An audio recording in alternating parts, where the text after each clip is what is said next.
Oh, we're back again. Perhatian sang putri maring tertiup angin ke Pavolia Reine dari holoIve ID. Attention please, I'm Reine from holoIve ID Generation 2. Minasan mo kigenyo, watakushi holoIve injinixie, Pavolia Reine tomoshimasu no igo omishiri okiyo. What's up? We are back from Tomodachi live earlier and now we are streaming Ace Attorney. Yay! Up, feel good. Are you gonna do it? I had a burger earlier, so I'm not too hungry yet, but I'll see.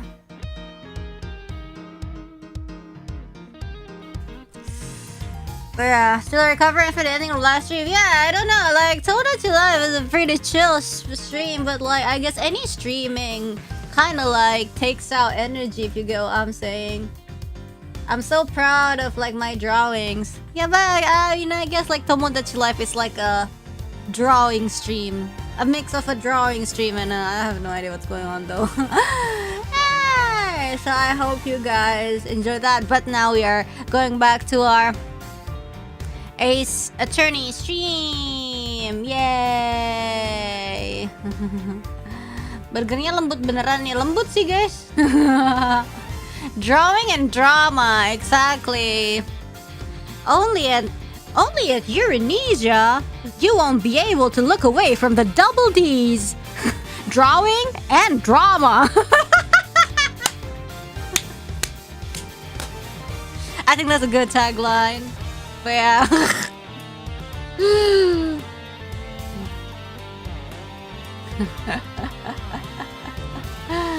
Anyways, alright, let's go. Wait, hold up. I think I might get something. I need to stretch though. I've been sitting down for like 7 hours. Alright. Anyways, last time we were at a movie set and there's this Torosaurus thing, and then this the fat dude died, aka the president, and then somehow, well, it turned into like a missing kid case, and our judge is getting blackmailed because getting threatened. But we recovered the missing kid, but now it's not over because I think we still have to clear the whose name? Because like now she's like suspected to be the killer of god damn, I don't know, the president, question mark, I have no idea. And then Eustace had a massive character development, which is great, brings a tear to my eye. And well, you know what, he's cool, I sympathize with him. The game really did a really good job, you know, just framing him as this like annoying kid, but then it turns out that there's another like layer to it, like, oh, okay, you know, it's crazy. And yeah, also like Lang is back. I mean, that's from the previous thing, like Lang's now a lone wolf, but apparently Lang's just like, hey, you a suspect, and we're like, oh my lord, how are we gonna do this? Why is this never ending? Oh my god. Anyways, I'm gonna get a burger again, be right back. Might not eat it now, but maybe for later, because I know I'm gonna take a while with this stream too. And yeah, okay. It's like doing long things. Before we start, yeah, I'll be right back. I'll be back in like 2 minutes. Be right back.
Thank you.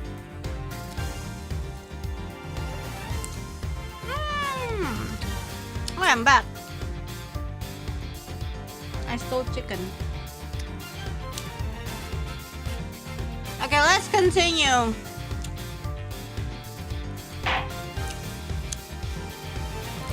Oh yeah, now that the missing kid problem is over, now we're back reinvestigating the crime that is like, you know, the fat dude got killed.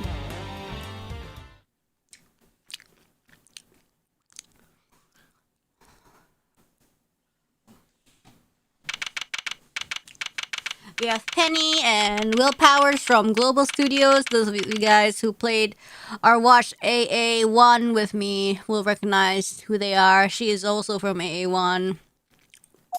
A lot of heart. Could you maybe calm down a little? Calm down? No way, Jose. No, until your complaint is for your own good, dang it. Our intrepid reporters refuse to give up even in the face of repeated stonewalling from the crew. Look, you ladies need to stop harassing these people or I'll have to ask you to. You cops sure got a lot of nerve. Y'all are the ones who let Torosaurus run wild. Hoping to hide the fact that they bred this menace themselves, the staff cling desperately to their story. Look, we're really not breeding anything. This is a movie set. Says the girl who told me she turns in Kurti with her own dang ass. Sure, I saw something, but that doesn't mean we're keeping monsters in here. Alright, break it up.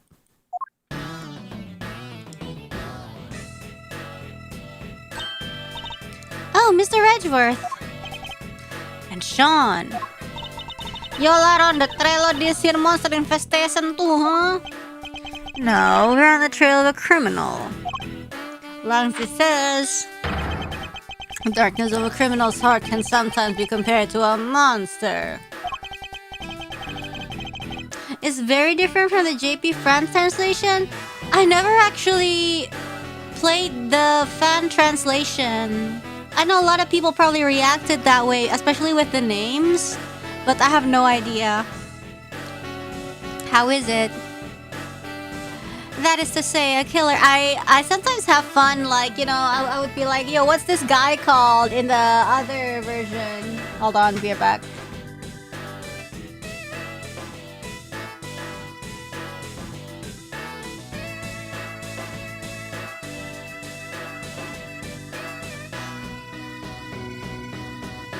Yeah, anyways, that is to say, a killer is no different from a monster, really?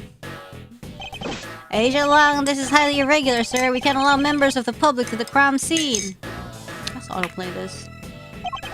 These people are important witnesses. I need them to be here. Well, Agent Long, here we are. Where do you intend to begin? Let's start by summing up the facts. President Wong's body was discovered here this morning. He hadn't been seen since the night before last. Yes, he slipped off without his bodyguards noticing, if I remember correctly. So he was missing for over a day. Huh. And the last person to see him alive was you, Judge Gabel. On the roof of the big building. Yeah. Why did the two of you arrange to meet?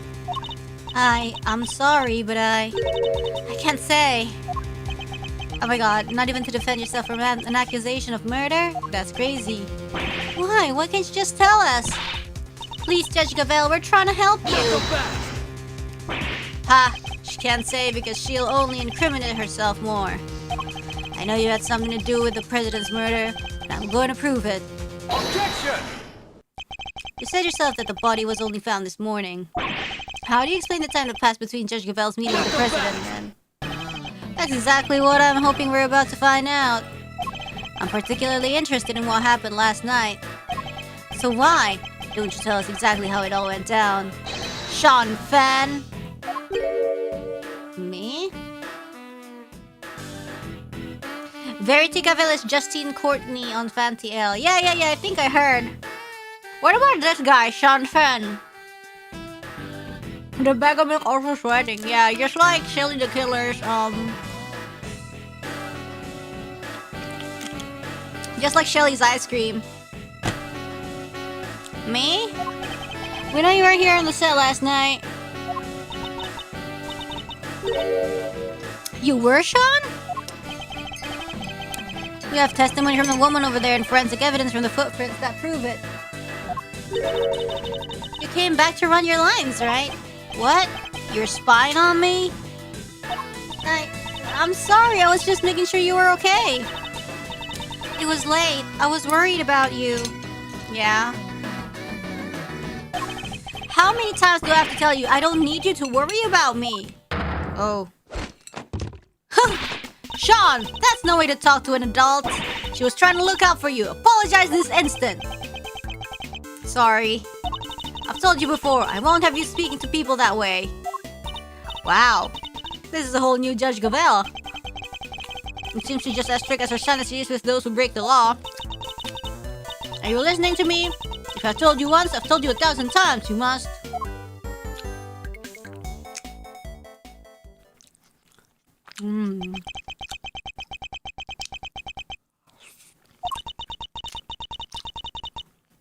And I want you to remember that, alright?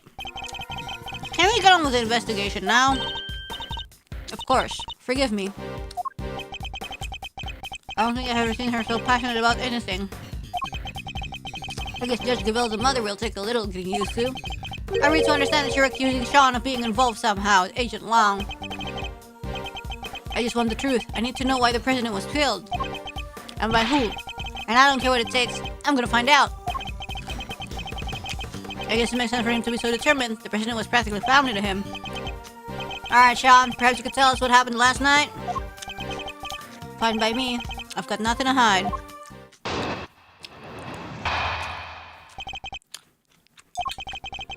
I had a bad day yesterday. Messed up a couple of takes. We were scheduled to shoot the same scene again today. Oh, okay. So I thought I'd put in some extra practice. And that's what I did. It's that simple. It's not like I haven't done it before. It was fine. Nothing happened.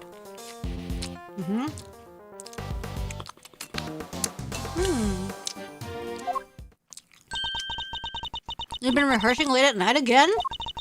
But when I called you yesterday evening, Shaun, you said you were at the hotel. That's because I lied. You called him? Around what time? It must have been 11 p.m. or thereabouts. It's one of our rules. When Shaun stays away from home, we have to speak every night. Yeah, well, I wasn't at the hotel. I was here on set. Yeah, you're just lying to your mother like that, huh? You little child liar.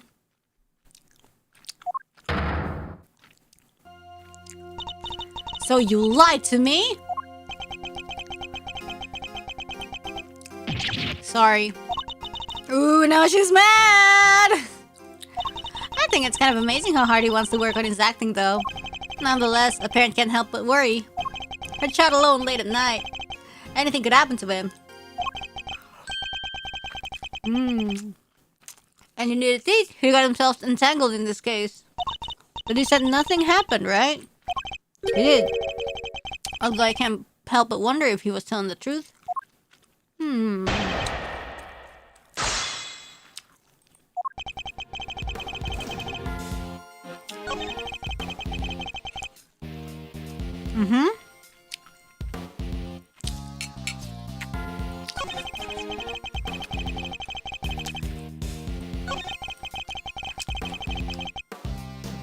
Hold it! Are you sure about that? What do you mean? Of course I'm sure. It was just a regular evening, nothing out of the ordinary. Oh, really? A regular evening? How can you say that? Somebody was... Okay, he's just a child. You mustn't be too hard on him. Nothing happened. Really? Nothing to do with the case anyway. At least that's what it sounds like he wants us to believe. Is that so? So wait, don't we have some evidence related to what happened last night?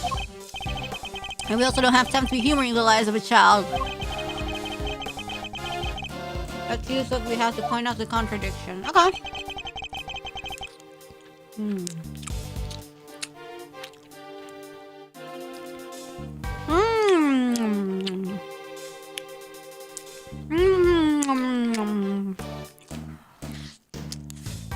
Okay, I'm done eating.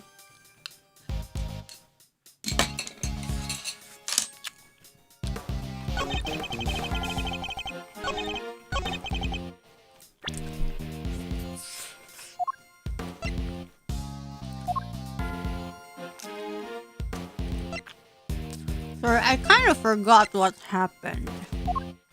Yesterday was when he was killed, right?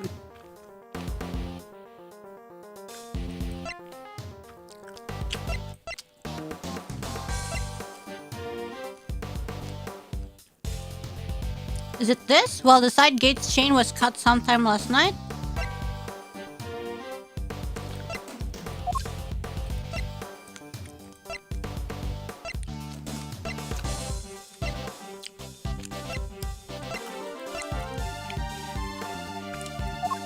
Let's try this one.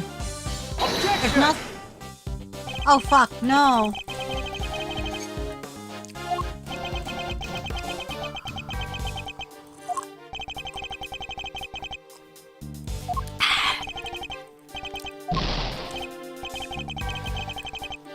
Oh, so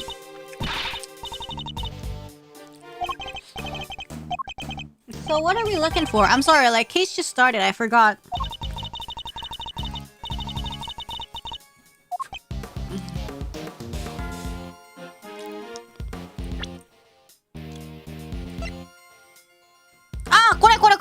Objection!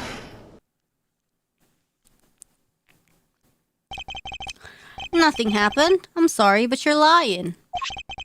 The model of Torosaurus head fell from the roof of that trailer last night. Did you expect us to believe that you knew nothing about that? I don't know what you're talking about.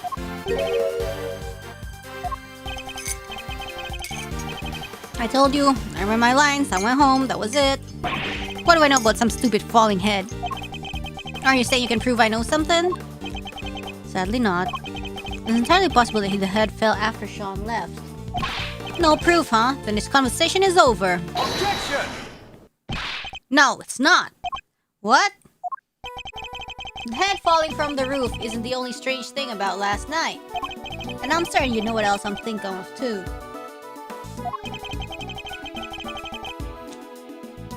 So now it's the key?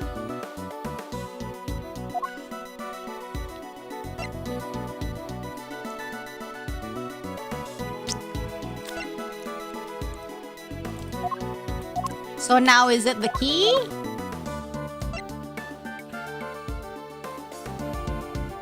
I don't know, screw this. Take that!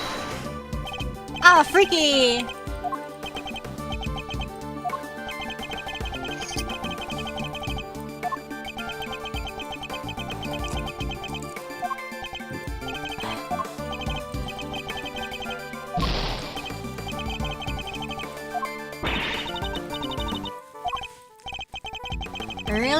I really wanna show him the chain.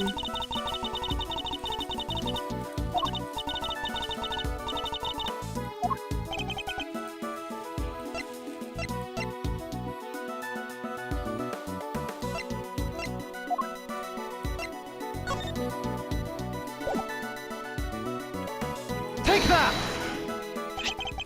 This proves it beyond a doubt. Wait, how did you... That's right, your rehearsal tape. What? You have video footage from last night? We do, and if you watch it, you'll see that it was no ordinary evening. There's a footprint there already. There is, and I'm not sure that's an everyday sight even on a film set. Shaun, why would you keep this from me? No reason. Not so fast! Liar! That stuff might work on your mommy, kid, but it's not gonna work on me. Why did you hide the tape? Shaun, you have to tell us! You? Look, I just didn't want anybody to see me rehearsing, okay? I don't like it.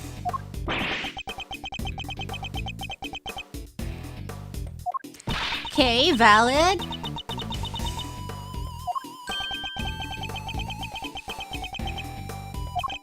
So you were embarrassed? Is that it? Yeah. What's so weird about that? Not so fast! That's why you didn't hand over vital evidence? Shaun, how could you? Oh, give me a break. You know about it now, don't you? Sure, the footprint was there, but I just read my lines and went home. That was it. What? They're nothing but a giant monster footprint, struck you as weird? It's a giant monster footprint! On the set of a giant monster movie. There's not like there isn't all kinds of other weird stuff around here. I don't buy it for a second, Chief. There's something hinky for this kid, I'm sure, as I'm standing right here. Dang, Skippy there is. His hiding a scoop under them their horns, or my name ain't a lot of heart. Oh, shut up, both of you. I'm done talking. It's so rude, bro. Hold it right there. Throwing a tantrum. What is it, Agent Long? So it's just as I thought. Thanks, Mr. Prosecutor. This footage of yours backs up my theory nicely. What? There was something else on that tape? Yup, look closely. You see the costume up in the top left? No, I don't. Oh, that? Oh, the zipper is open? Something's different. Do you see it? I'm not sure. He's just kind of hanging out and looking a little saggy. Oh, and the zipper on his back is done up tight. Oh.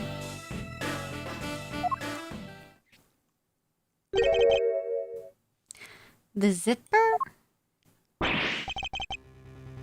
That's... I guess you'll see it now, right? Wait, the crever is the crever in the Eustace house? I guess you'll see it now, right? On the tape, the zipper is wide open. Why? Because somebody's inside the suit, that's why. Huh?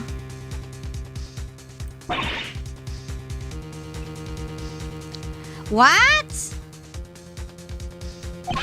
Mr. Powers, that zipper, what can you tell us about it?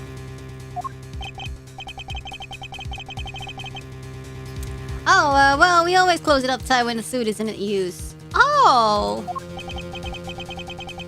That's right, Mr. Prosecutor. And do you remember something else I said not so long ago? Let me refresh your memory. What if your friend Gavel pushed the president off the big building the night before last? And they came down here to the movie set and hit the body. Yo, that's so freaking morbid. Suit must smell so bad, bro. Like, what? Yeah, but where? There's all kinds of stuff down here. Costumes, equipment. You could hide it anywhere.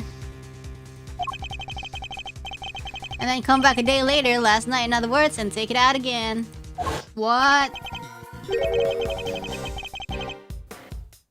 You're saying the body could have been hidden in the Torosaurus suit?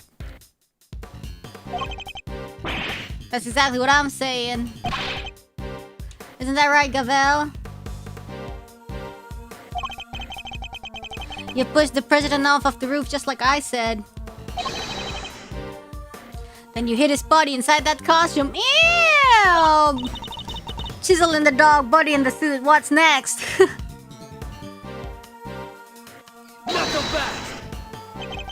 Protest all you like, I'm not gonna believe you. You're the only person who could have done this. What? Objection! I thought we already proved that would have been impossible. The movie set was locked at the time. There's no way Judge Gavella would have been able to get in here.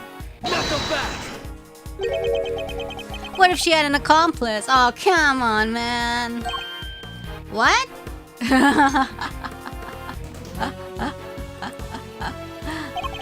I've got a little theory for you. I think you're going to like it.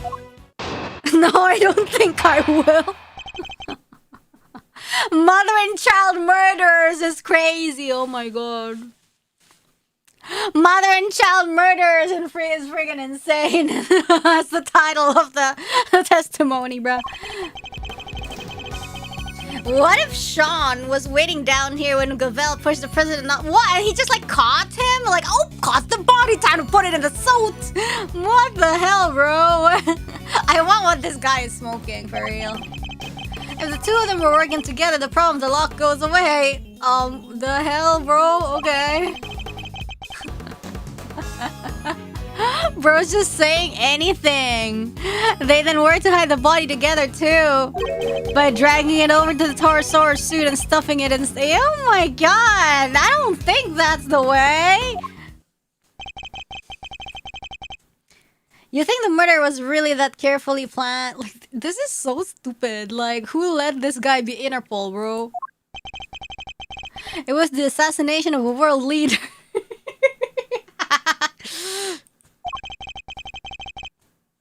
It could only have been carefully planned. Overruled.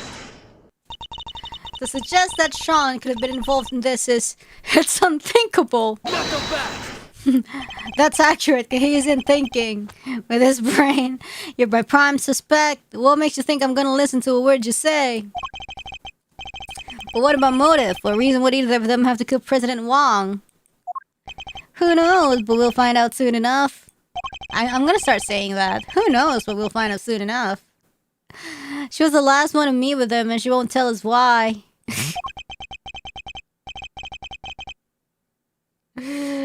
I'm pretty darn suspicious, even you have to agree with that.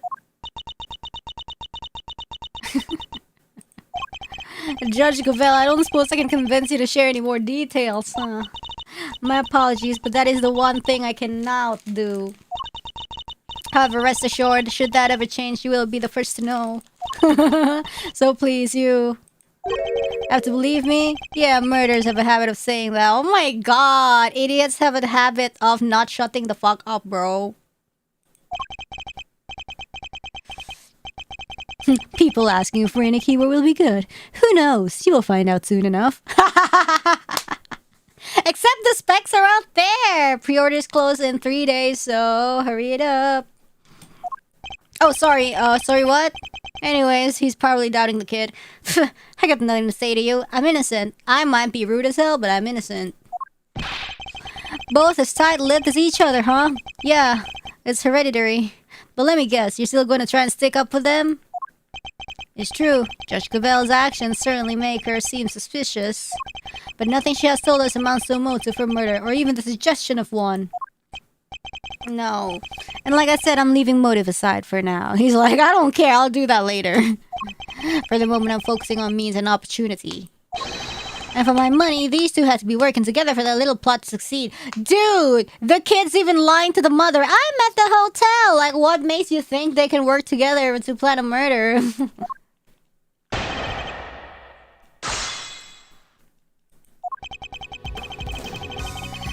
I don't know what to press. This is just also bullshit.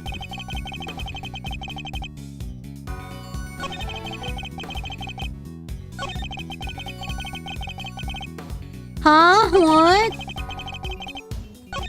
Anyways, I'm just gonna... Hold it. I'm just gonna, yeah. Goes away how exactly? I thought you might try this, but you and I both know exactly how. No, we don't. Let me make it nice and simple for you. First, she pushes the president off of the roof. Pushes... Okay. And the kid opens the combination lock because he knows the code. Okay. Kiddo... What? The other way... And that's it. It's that simple. No more lock to worry about. I don't know about that. And no more objections about her not being able to get in because you didn't know the code.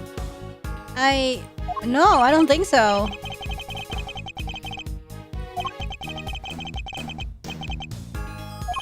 Please continue. And hopefully this next part will stretch you off for good. Oh. What? Hold it. But if the two of them were working together, why would they need to hide the body for a full day? Knock him back. Well, look at the situation right in front of you. Thanks to that little ruse, we're still puzzling over what they were up to even now. But if you'll let me speak, I can clear up this whole mess once and for all. Ready? Good. So like I was saying, they work together to hide the body.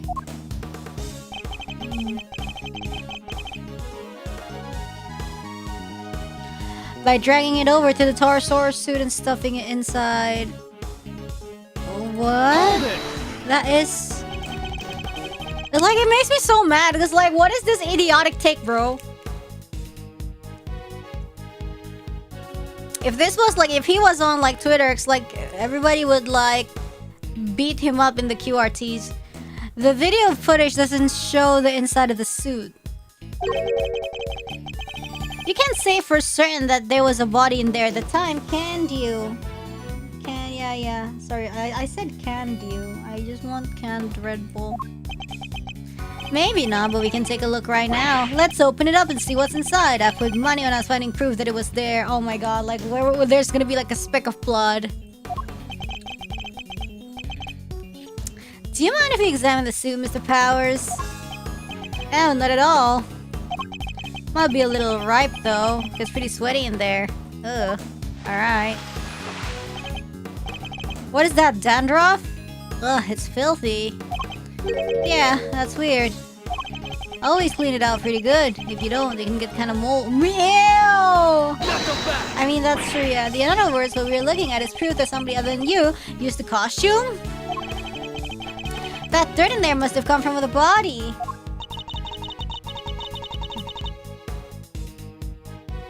I guess the president was lying right in the middle of that footprint.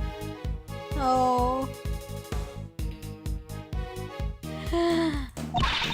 And the footprint, he probably would have gone pretty dirty. Okay. Exactly. Well, everybody happy? No! The inside of the suit is covered with dirt. It must be from when the body was hidden there. I wonder if we have proof otherwise.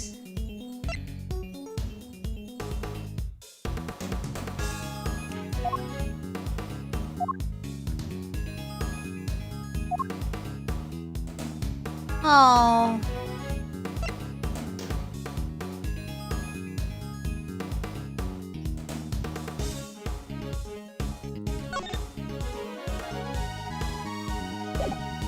Yeah, but this was taken yesterday. They assumed that it was like hidden, right?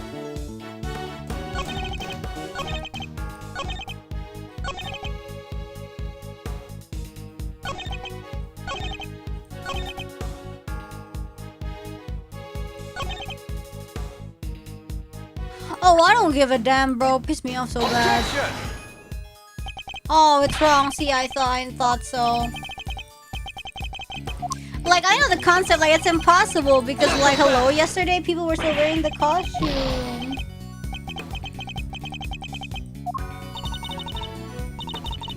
Okay, let's just press everything. I don't give a damn, bro. Okay. Hold it! If the dirt is from when the body was hidden inside the suit, we're assuming that it came directly from the body, correct? But he didn't have dirt on his body. What are you even talking about? Of course we are. Where else would it have come from? It really is pretty filthy in there, huh? The dirt got everywhere. Especially around the part where the chest would have been. The chest? I think that might be an important clue. This theory hangs together pretty well. I have to say it's certainly the case that they could have carried out the murder if they were working together. I don't think we stand to gain much by disputing that, so what do we do instead? We'll listen carefully to his testimony once more and see if we can tease out anything of value. What if Shaun was waiting down here? We'll listen one more time? What does that even mean? Is he suggesting that a child could have been an accomplice in this murder? Yes, he is! Look at him, he's still in elementary school! There's no way a kid that young would be involved in something like this. I think I mentioned that he's in junior high, right? Lancy says... Pity no wolf. Be he cub or grizzled elder. Why? It doesn't matter how young he is. If he's guilty, he's guilty. And he'll be treated as such. Okay. Wow, wolf cubs have it hard, huh? He's just a furry, bro. I'm surprised to see Mr. Prosecutor. You're saying he deserves mercy just because of his age? Oh, okay. Damn. Wait. Why my back kind of hurts? Oh, I know, it's because I sat for 7 hours.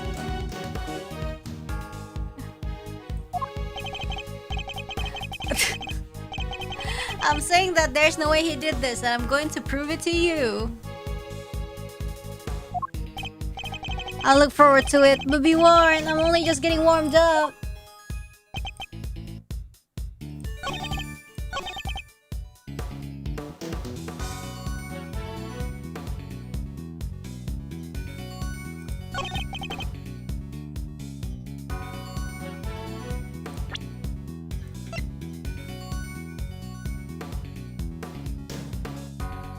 Objection!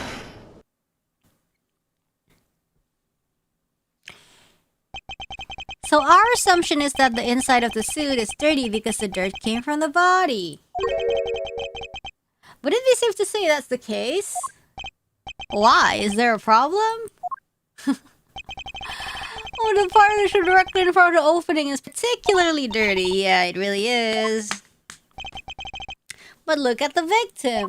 The area of his body that would have been in contact with that part of the suit isn't dirty at all. If the victim had been crammed in there as you suggest, his chest would surely be covered in dirt. Okay. Fine, so what's your explanation? How did all of that dirt get inside there? Based on the videotape, there may well have been somebody in the suit at that time. So who was it if it wasn't the president? Come on, Kay, think. Where was it? Sorry, what? I'm just like... Is something the matter, Kay? I've seen dirt like that somewhere else, I'm sure of it. I just can't think where. Rooftop? I don't know, bruh. Dirt with weird little gray bits in it. Gray bits?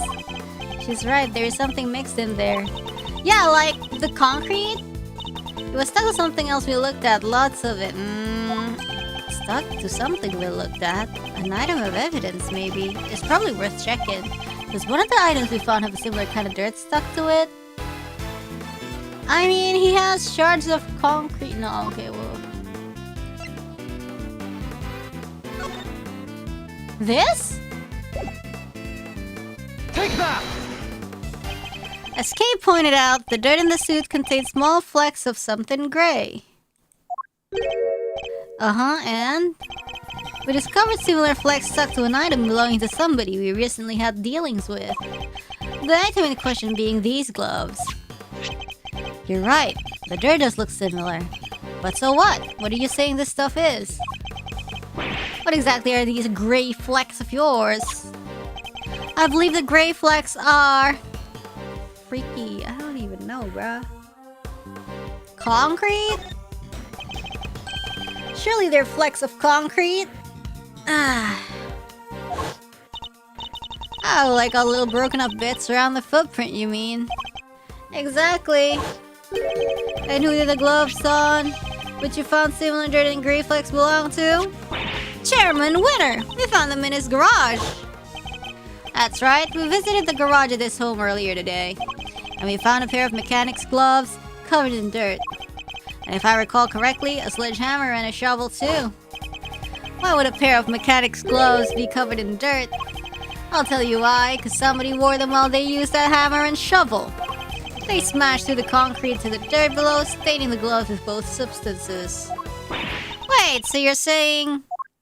Yep, that we finally know what these footprints really are. It seems highly likely that they were dug by Chairman Winner. Not so fast! Highly likely? If that's so, then tell me this. Why the heck did he make them? What purpose could they possibly serve? Oh, okay, so you're the only person who can bullshit. We can't, huh? Why? I imagine he must have been digging something up. I think it must have been digging something up. I imagine events unfolded somewhat like this. There was something on this lot that he needed to unearth. In order to do so, he got the chain on the side entrance and gained access from there. He then used a sledgehammer and shovel to dig the 3 footprints. Okay.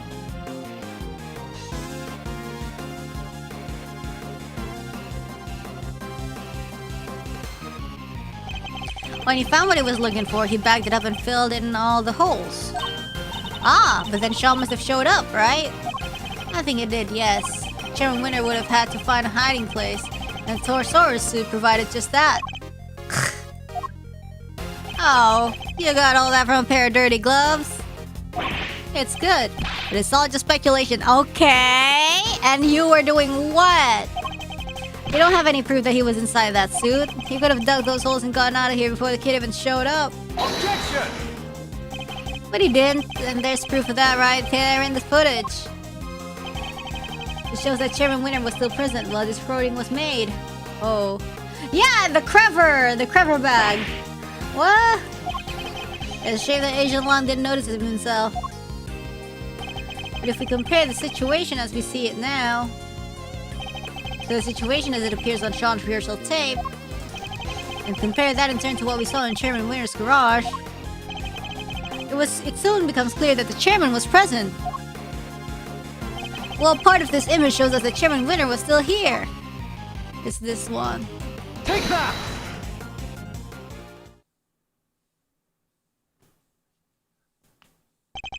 Look at the bag next to the Torosaurus suit. Okay. We saw the same bag in Chairman Winter's garage. The same bag, the dirt on the gloves. That has to indicate a connection, surely. Oh, okay. I think that pretty much seals it. It was Excelsius Winter in the suit. And if he was in there, the president's body can't have been. Hiya! Good. It seems I've convinced Agent Lions of flaws in his theory. Somebody get to Chairman Winter's house right away! We need to know what's in that bag. Yes, sir. Y'all done lost your minds. I can't believe what I'm hearing here. What is this hog's will? That's all we need. Damn right, there's Torosaurus footprints, dang it. And no hole stuck by no... Okay. I think I've demonstrated more than adequately that that's exactly what they are. Don't matter to me none what you just don't it. Don't believe it and that's that. I done told y'all I seen that big pepper with my own two eyes. The giant eye peering at the window. I thought it couldn't pass that nonsense. Maybe it's like a poster or something? When about to let it go? What kind of journalist would we be if we did, huh? Responsible ones, but I guess that's their whole problem. Wait, ain't like it was just about the footprints, no hole. You were seen fraternizing with one of them dead monsters, ain't that correct, young man? Dang. By the young lady over there, if I'm not very much mistaken. Never gonna get anywhere with these two around. If we could prove to them that it wasn't a monster either, they may finally drop it. What do you think, Mr. Edgeworth? Any bright ideas? Prove that it wasn't a monster. Fine. I don't suppose there's much else for it. Let's see what we can do. What are you two whispering about? Y'all hiding something, ain't ya? Admit it! Quick tap here, all tap! Hold it! Could I politely ask that you both calm down? The monster the boy was seen talking to, we know what it was now.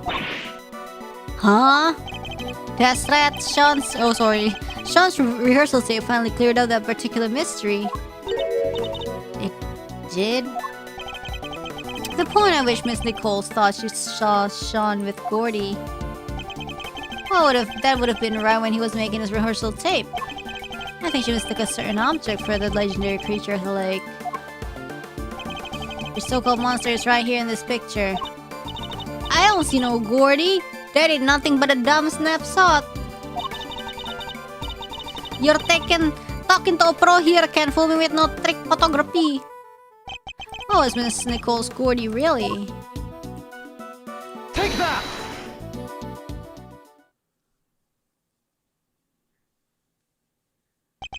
That's right, it was a camera crane. That is what Miss Nicole saw, not Gordy. What? Yeah, because like when it rains, I think they mentioned at some point that it rained, and then usually it gets like the raincoat looking ass thing. Shaun's rehearsal tape was shot from a noticeably elevated viewpoint, a viewpoint that would only have been possible if the camera in question was attached to a crane. Bull! How the heck would she make a mistake like that, huh? How indeed, Miss Nichols. Yes? You told us that you think you might need new glasses, didn't you? Yeah, my eyesight got way worse all of a sudden. And I imagine that when you thought you saw Gordy, he was quite heavily shrouded in darkness. That's right. I only saw a silhouette. But you don't tell us, skin like an enormous worm, you said. Yeah, but to try and tell us your precious clean up and crew skin somehow. And even no flesh on them, their metal bone, let alone skin. You're entirely correct, of course, about the crane as it was in this particular picture anyways. But it did have skin of a sort last night. I knew you were a scoop hater, but this is a plum crazy. You want to hear me to starve, is that it? That wasn't my intent at all. But I do think it's time I finally put them both out of their misery. Gordy's skin is right here in front of us. It wasn't skin at all, it was this. Take that!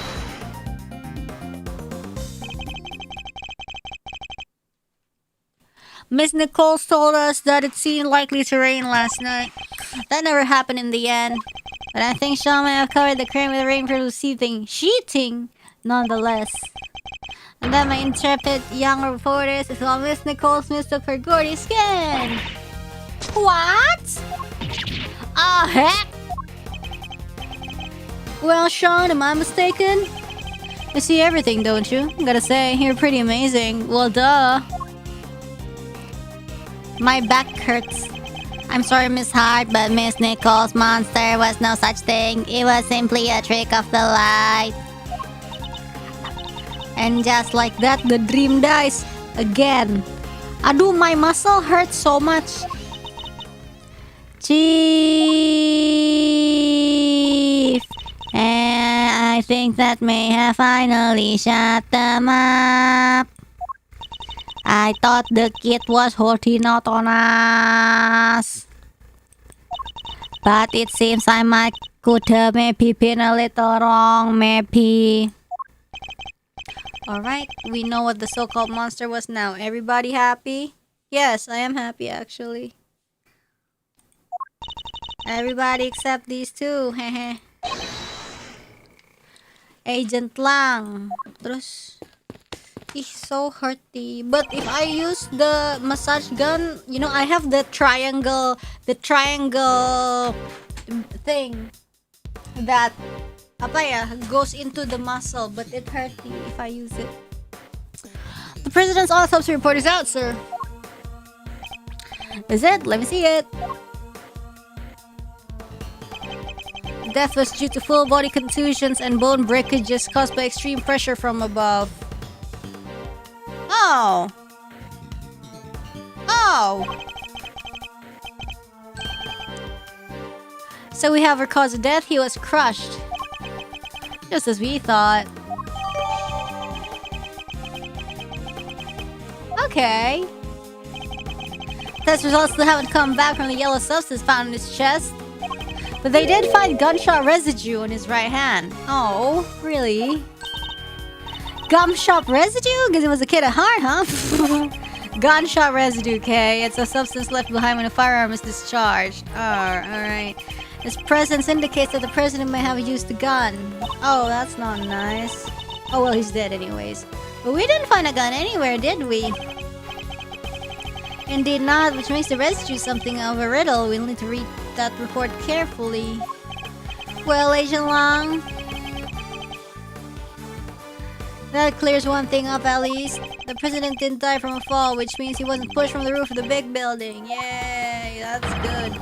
He was crushed by the falling Torosaurus head, just as we said he was. Oh, did you guys say that? I kind of missed that bit. Guess I have to accept that now. Okay, dude, you've been wasting our time for like, what? Fine, you're right.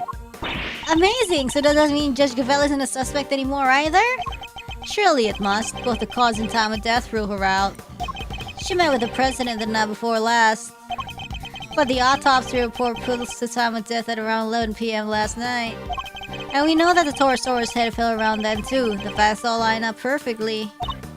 Phew. What a relief. Not so fast! Sorry. It might be a little too soon to celebrate. Oh, what? Sure, I think we can accept that. The falling head must have been what killed the president. But that begs the question of what could have caused it to fall. Or who? We know what happened late last night, so we have to think about who was here at that time. What, like the kid? Overruled! What are you getting at exactly? You can't mean... I'm afraid I do. You did it, didn't you? Shaun!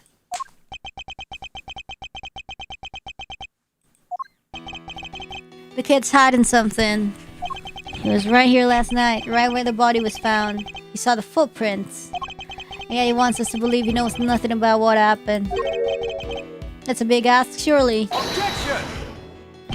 We haven't yet established that the footprints had anything to do with the murder. So even if he did see them, that doesn't mean he was involved. Not so fast! Maybe not, but his face tells me different.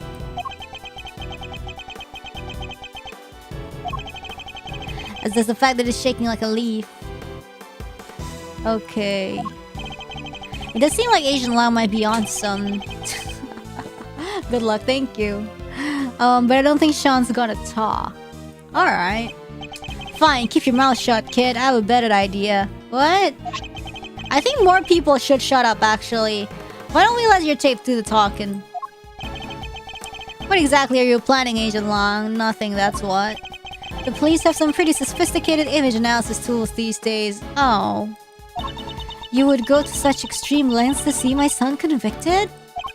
It's not ideal, but if the boy won't talk, we don't have any other way of getting to the truth. Detective Gumshoe, you have access to exactly such a device, do you not? Sure do, Lil V. Good, then that should make this nice and quick.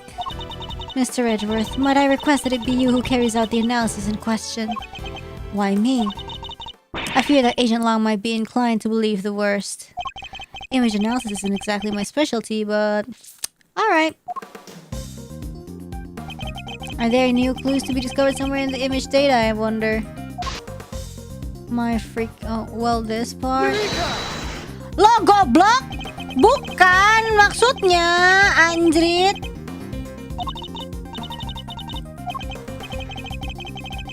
Hah?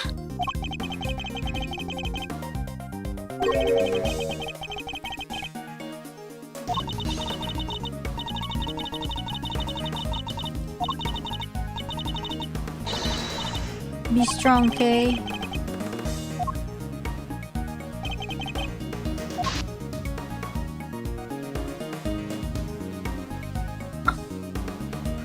What are you doing right now?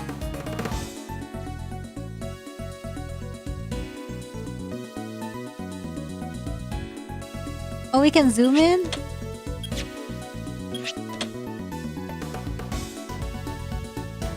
What is in here? Eureka! Oh. There's nothing on interest? Maybe this? Apa sih anjir, nggak jelas. Check things you cannot see on the bigger image. Things I cannot see on the bigger image. Or maybe this is dark. Wah, anjing, kaget banget ayo. Eureka!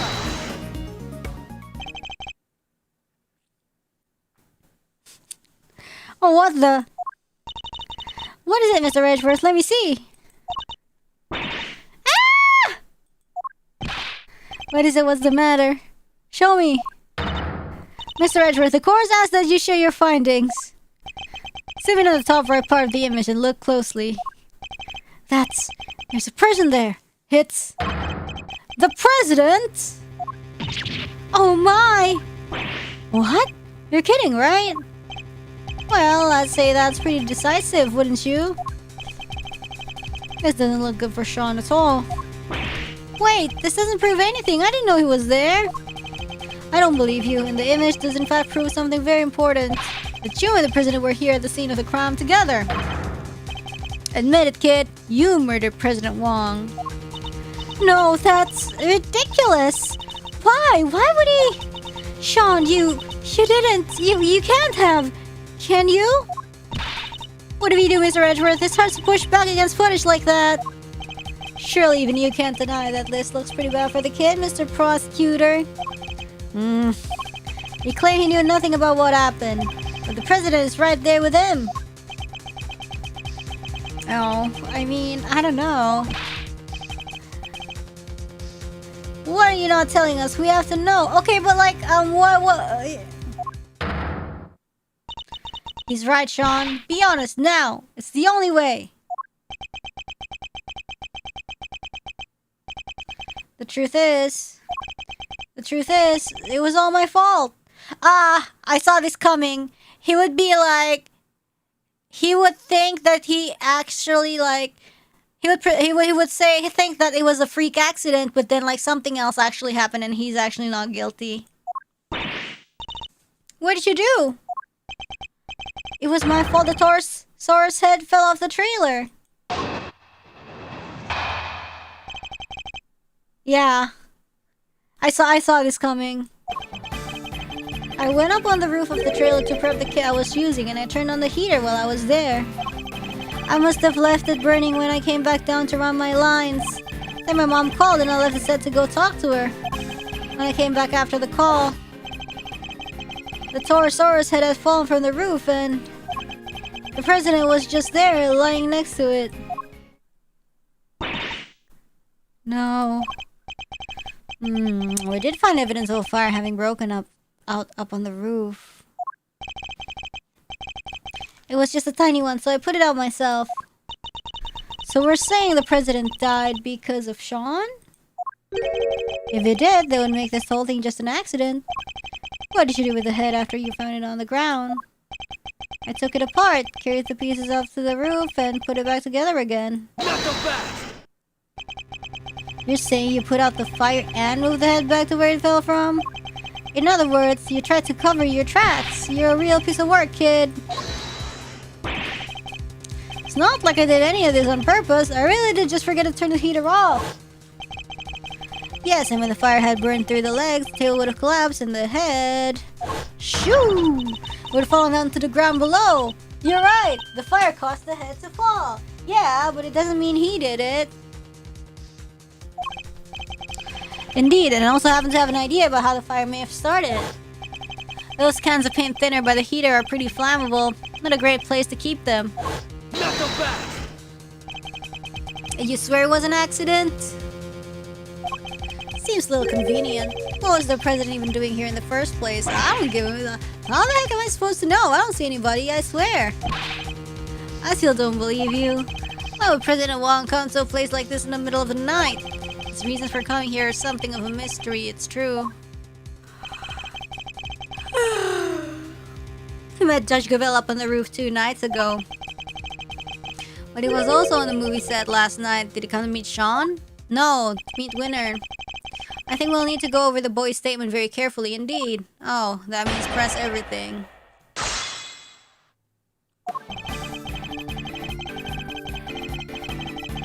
Hold it! You're a fit and hearty young man, Shaun. It's spring now. Surely you didn't really need to fire off the stove. Overruled! He is a fit and hearty young man who needs to look after himself. Oh, mother mode. Really, Your Honor, but if he resorts to such measures even during warm weather... Seriously? You two are going to argue over something like that right now? Oh. You've made your point, Shaun, but I've told you before to watch how you talk to people. I think he was criticizing you as much as he was me, Your Honor. Yes, Mom. Anyway, where was I? No, like, it's gotta be like he did not leave it, but then somebody else turned it back on. Hold it! You left it burning? You didn't think to check before you came back down to the lot? I meant to, but I was thinking about my lines in the scene and everything else. It's not my fault I forgot. Everybody forgets stuff. I sure do. So much stuff. I leave the air conditioner on in Mr. Edgeworth's office. And the lights. I forget that he told me never to jump off the ladder on his bookshelves, make prank calls. But the one thing I would never ever ever forget to do is to turn off an unattended heater. Please, Shaun, go on. She's a lot, huh? Anyway, as I was saying. And my mom called and I left the set to go talk to her. It was the middle of the night and the set was deserted. Why did you need to leave in order to talk to your mother? I forgot I was supposed to talk to her. I got confused, I guess. I thought if I didn't leave, she'd find out I was out of the hotel at night on my own. I guess so, because like, you can hear wind probably if you're outdoors. That doesn't make sense. You know that, don't you? I mean, it kind of does. Fine, look, the camera was rolling and the mics were all live, okay? I didn't want our conversation on that tape where anybody could hear it. Okay, well, that makes sense as well. He was embarrassed about being recorded speaking on the phone to his mother. So I ditched the rehearsal and ran off set as quick as I could. When I came back after the call... Hold it! You pretended to your mother that you were back at the hotel during the call, correct? How come you couldn't tell her you were coming back to the set to practice your lines? Because she'd have phoned the hotel and asked them to send a car to get me or something. Of course I would have. A child your age shouldn't be out on his own late at night. Anything could happen to you. Children really can't seem to see things from their parents' perspective, can they? It's true the other way around too, you know, Mr. Edgeworth. Alright, Shaun, can you tell us what happened when you came back after speaking to your mother? Huh? Oh, sure. So I came back and... Hold it! Were there any signs that it was about to fall before you left? I don't remember. I was concentrating on my lines. But a fire had broken up on the roof because of the heater you forgot to turn off. Did you really hear nothing the entire time? No, I had my headphones on. Why? I was playing the soundtrack to the movie to help me concentrate, and I was playing it loud. So yeah, I definitely didn't hear anything.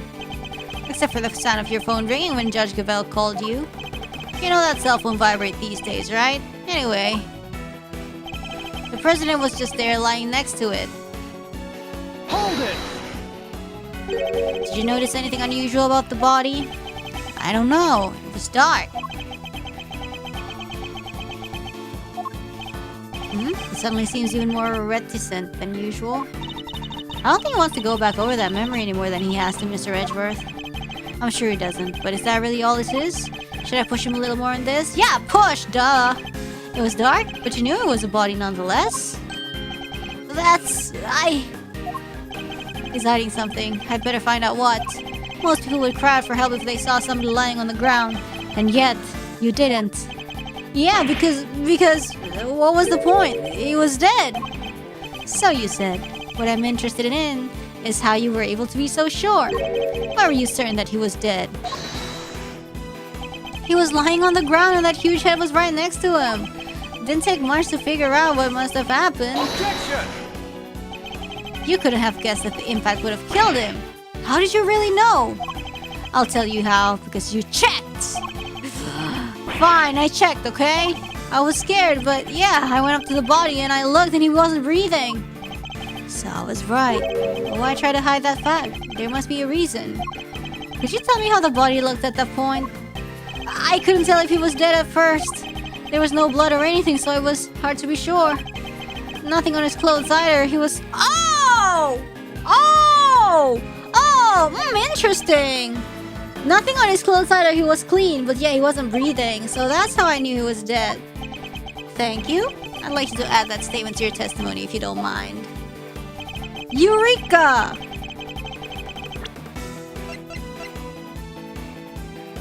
Objection! Nothing on his clothes? Nothing at all? Yeah, nothing. Why? Is there a problem with that? There's something you're clearly hoping that we've forgotten. What are you talking about? There isn't. That's not true. Unluckily for you, we remember it rather well. I'm talking, of course, about the yellow speckles on the president's chest. You've studiously avoided mentioning them throughout your testimony. An absence I find suspicious to say the least. I hope for your sake that you have a satisfactory explanation. Overruled. Oh, what is it? Judge Cavell? Allow me to explain. You? But the yellow residue in the president's chest. I imagine it was from a bouquet of flowers. Lion lilies, to be precise. Oh. Lion lilies? 2 nights ago, when I met the president on the roof of the big building. Oh. I presented him with a bouquet. They're a type of lily with large yellow petals. I imagine that the substance on President Wang's chest was pollen from those flowers. Huh? But they're not there in the printout from the security camera. Only because the president is in the way. Oh. Why give him flowers? That is not something I am at liberty to divulge. What? More secrets? Are you serious? First you wouldn't tell us what you met with him, and now you can't even tell us about the flowers?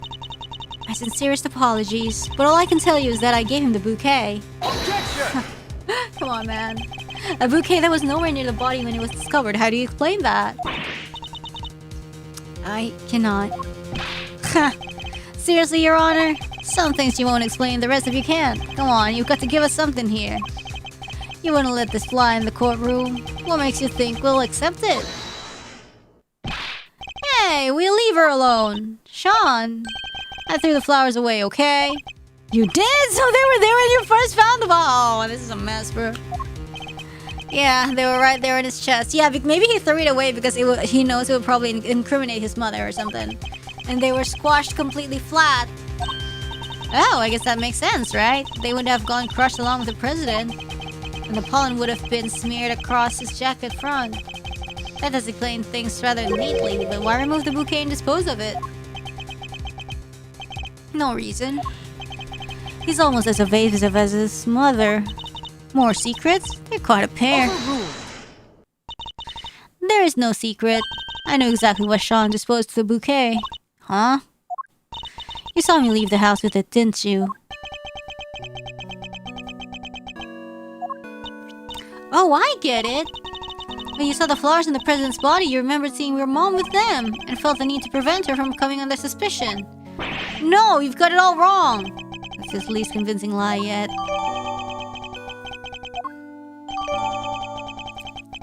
Okay. I often decorate our home with lion lilies. I imagine that's why he remembered. Not so fast. So the flowers his mother was carrying showed up on the president's body. And because of that, he got rid of the bouquet and kept quiet about having discovered the corpse? Well, that ties everything up nicely, doesn't it? A little too nicely for my taste. Why? What's wrong with nice? I guess you forgot, huh? The kid also told us that he was responsible for the head falling in the first place. Yeah, he did, but... So he's still our only suspect. Objection! The finger of suspicion still seems to be pointing firmly in Shaun's direction. However... Wait! I can think of a far more likely culprit than the boy. Who? The person who was holding Shaun captive until only a short while ago. That's right, we had to rescue him from a warehouse refrigeration unit down by the harbor. A refrigeration unit in a depot? Yeah. Oh yeah, we kind of forgot about that actually. Lucky it wasn't switched on. Poor kid might have frozen into a popsicle otherwise. He was doing his best to call out for help, which is how we found him. The sedatives had worn off by then, so he was wide awake and plenty loud. Sedatives. Isn't that what you were given too? We found the bottle on the floor of the unit. It was even the same brand. 3Z's. Apparently it's super strong. Well, Agent Long, surely that suggests that Shaun is a victim, not a suspect. Somebody else was responsible, and I think they've been behind all of this. Not so fast. Oh yeah? And the secret mastermind of yours was here last night too? That I can't yet say. It's not like you to be so vague, Mr. Prosecutor. Sadly, we just don't have anything to tie our mysterious kidnapper to the murder of the president. So is there anybody else? Somebody other than Shaun who could have committed the murder? Yeah! Si inilah! Of course! So I was right, the kid is still our only suspect. Oh my gosh, shut up, bro. Objection! Not quite, I can think of another. What? Somebody who we just recently proved was right here on the movie set last night. Chairman Winner? You think he killed President Wong? Yeah, why would he not have a motive? Why not? We've proven that he was present. And if he was here, he's as viable as a suspect as anybody else, wouldn't you say? Yeah! You made a little kid a suspect! Winner? Could he really have? It's certainly another possibility to consider. 12 years ago? Oh my god, we're gonna talk about 12 years ago. He was... that number again. Look. A lot happened, okay? This was all 12 years ago or more. My father and the president being friends, our family being the ones who kept him safe. Lang, like the Lang from 12 years ago? Yup, good to see that you're finally about to pay for your crimes. Even if it did take a while for you to get what was coming to you. Agent Lang, what happened 12 years ago? It's nothing to do with you. Duh, that's why I'm asking. I think it has everything to do with me. It's clearly connected to this case. Huh. And you can prove that, can you? Go ahead, show me some proof that what happened 12 years ago has anything to do with this. Proof? If you can't prove it, this conversation's over.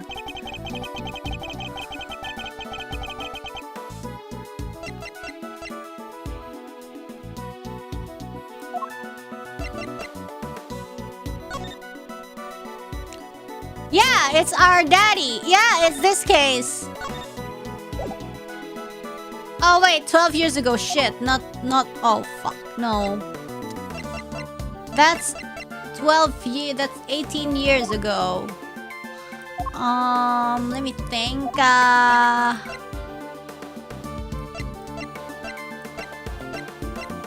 But does this say anything else? 18 years ago. Oh, dang it.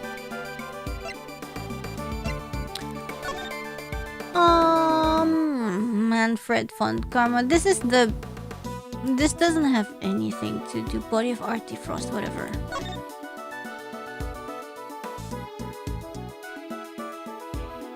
No.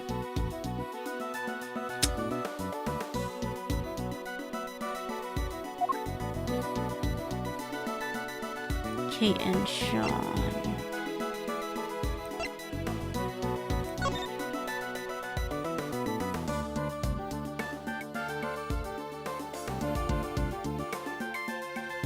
Still right in front of the planter.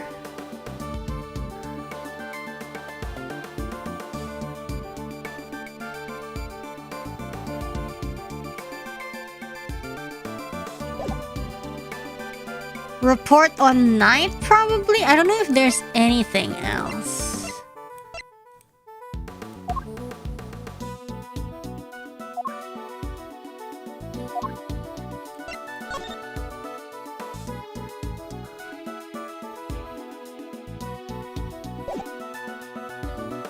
Semoga. This is a report about Bronco Night. It was sent to Chairman Winner by Warden Lagarde. This last part in particular should be of interest to you. Retrieve the package we laid to rest 12 years ago in front of the planter. And that's not all. Take a look at this. This letter was sent to Rosie Ringer, the victim of murder that happened the night before the last. We don't know who sent it, but it does say this. Good luck getting your revenge for what happened 12 years ago. What? But... something strange is going on, Agent Long. Miss Ringer was murdered the night before last, and President Wong not long afterward. there's a connection between the two murders, there has to be.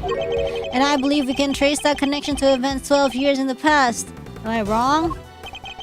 These are old wounds you're opening here. Insults to my family name. Please, Agent Long, we need to know.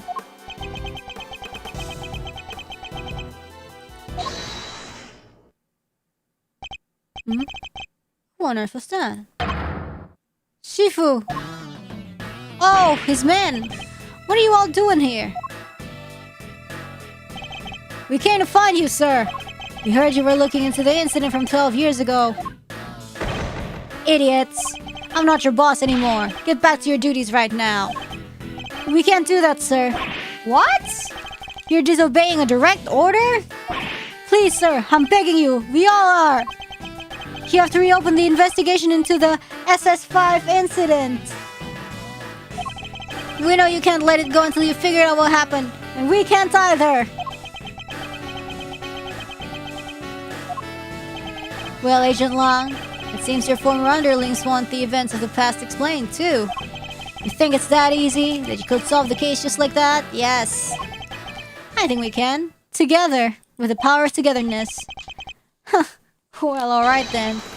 Offer accepted. Yes! Shifu! Shifu! Shifu! Then I guess it's my turn to step up. I'm sorry, Kay. You're looking into a case from the past, right? I just happen to have something that'll help with that. You mean Mr. Thief? Sure do. If you can give me the details of the incident, I can rustle up a little simulation for you. Sadly... Oh, we don't have the files relating to the case. Huh? How come? Access to those files is restricted. They're top secret. Not even you? Why? Beats me. Somebody must have something to hide. Even I've never seen them. Everything I know I read in newspaper articles from the time. That's fine. Just tell us what you can. Alright.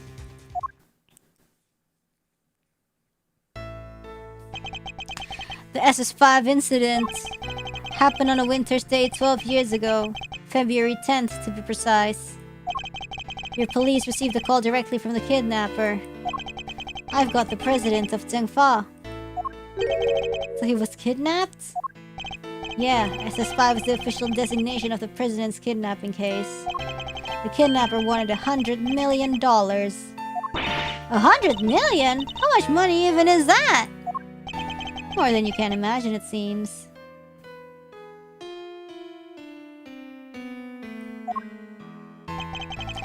The last person to see the president that night was my father.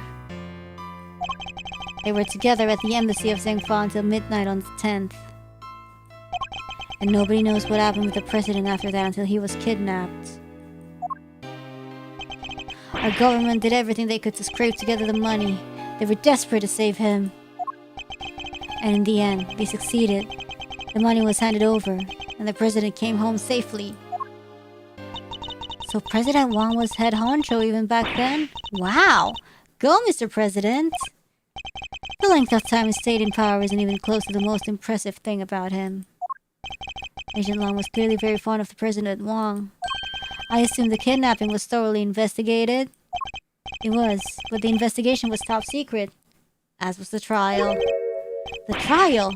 So a suspect was arrested? Yeah, none other than our friend, Fifi Lagarde. Oh, what? Is that why you visited the prison? It is. I was put on what you might call extended leave from Interpol. Oh. So I thought I'd use the time to look into what happened 12 years back. And I wanted to see who I was dealing with. She was found not guilty then, wasn't she? Yeah. My father was in charge of the president's security at the time, but they held him responsible for the kidnapping and stripped him of his duties as presidential bodyguard. Oh, well that kinda makes sense, yeah. He stayed on the force though, and he worked the case alone. Until eventually he found a suspect, Lagarde. And if he thought she did it, there's no way she was innocent. They declared her not guilty, and the case went cold. My father couldn't take it. He was broken, mentally and physically. Finally, he quit the force altogether. So he had solid grounds to suspect Warden Lagarde? He must have had evidence. He wouldn't have charged her otherwise. But I've never been able to see the materials from the case. I'm sorry, but that's all I know. What do we do, Mr. Edgeworth? This is useful information, but I don't think it's enough for a little thief to recreate the scene.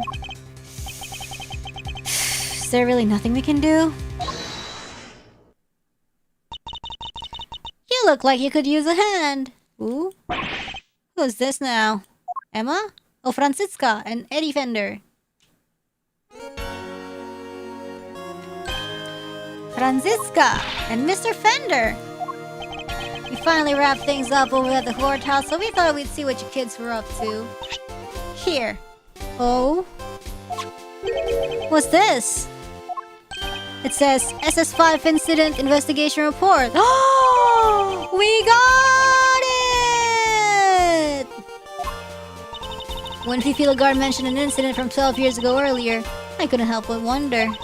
So I decided to look into it, and this was what Interpol provided. Oh damn, Francisca got the access, huh? Nice work, Francisca. Don't get the wrong idea, Miles Edgeworth. You're no longer a prosecutor. I didn't do this for you. I did it so that a colleague could solve his father's final case. I owe you, sis. But everything related to the SS5 incident was supposed to be top secret. Yes, but that classification was applied by the prosecutor in charge of the case, Excelsius Winner. Oh, him again? He was the prosecutor in charge? Oh, this case stinks. Him again. Don't worry. Due to the outcome of this morning's case, he'd been stripped of his authority. Oh, so it's not top secret anymore. An outcome that was in no small part thanks to the efforts of his own son, Eustace. So in defeating his father, he made the old case file available to us? It sounds like we owe him. Yeah! Prosecutor Eustace Winner is busy wrapping things up after the conclusion of the Lagarde trial. But he asked me to give you a message. Leave that and Lagarde to me. Oh, damn! You focus on your case over there. Oh! He's even starting to sound like a prosecutor. Indeed he is. Alright, damn, he's got aura now. Like, he got, like, awakened, you know? Now that we have the case file, I can recreate the scene no problem. Like, it's kind of, like, fucked up. Because the reason why he has no confidence is always because, like, his father always, like, gaslights him, puts him down, and abuses him, you know? Now that he's free, he can finally start acting like, you know, an actual person. Excellent, let's get started. According to the file, the incident occurred exactly where the plaza is now. And what are we waiting for? With me, everybody.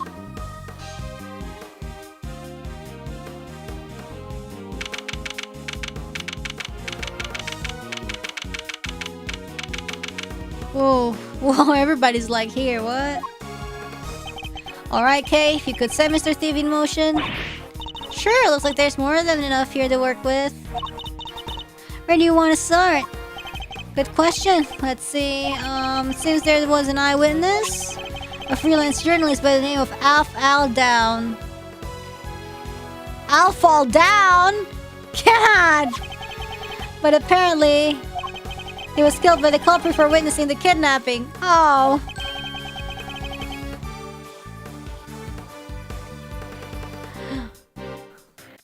So this is where you saw it all happen, huh? Here? As in the big building?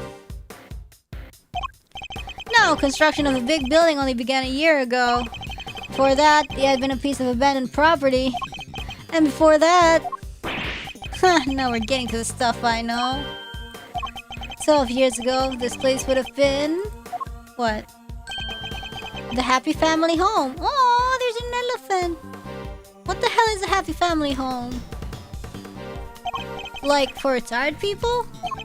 No, it was a place for children without parents. Oh, okay. An orphanage, in other words. Oh.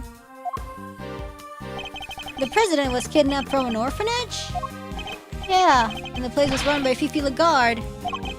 She called it her happy little home. Damn. As the proprietor of the institution, I suppose it's understandable that she came under suspicion. President Wang, Celsius Bitter, and Warden Lagarde? Surely the SS5 incident must be related to our current case. Okay, could you enter the data relating to the murder of Mr. Aldown? It seems sensible to assume that he was killed by whoever kidnapped the president. So if we solve the murder, we solve the kidnapping. Nice. Alright, we're counting on you. Wow, this case is so convoluted.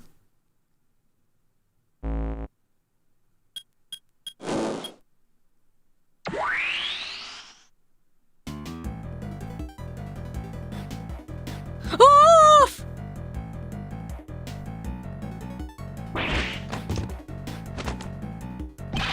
What the heck is this? When did I grow to become so blasé towards people's reaction to Mr. Thief? What we're seeing here is the front yard of the orphanage as it was 12 years ago. You were 1 year old, so you stand back. At least as far as the police reports describe it. This is how it looked when I started investigating at 7 a.m. the morning after the murder. I'm like stretching my legs right now. I'm like folding it. Okay. It seems it had been snowing. Oof. Yeah, from what I heard, the footprints wound up being pretty important evidence. Now let's stretch my left leg. The snow fell in the daytime the previous day. In other words, before the incident occurred. Meaning that none of the relevant footprints would have been obscured by new snow. Yeah, my left doesn't really feel that bad. It's my right that's a little bit not flexible. I think we'll need to pay these footprints some special attention. Okay. Alright, let's sit up and start looking at the investigation. Oh, okay.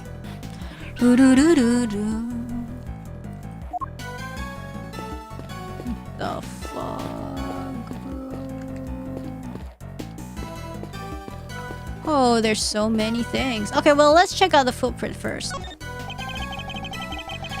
These footprints go towards the body and come back. According to the case file, they're thought to be the killers. They're about a size 9. Pretty average, in other words. Oh, it seems the police weren't able to track down who the murderer was from them, though. Okay, and this is the victim's footprint. This footprint stopped by the body. I guess that means they belong to Mr. Aldown, right? His feet were pretty big. What's that, about a size 12? According to the file, they were the same size as his shoes. It's a match.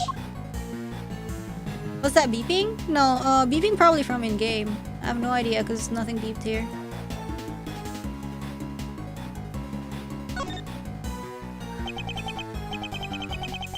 I'll fall down.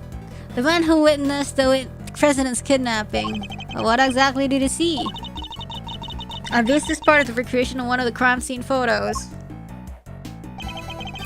It seems he suffered from a blow to the back of the head.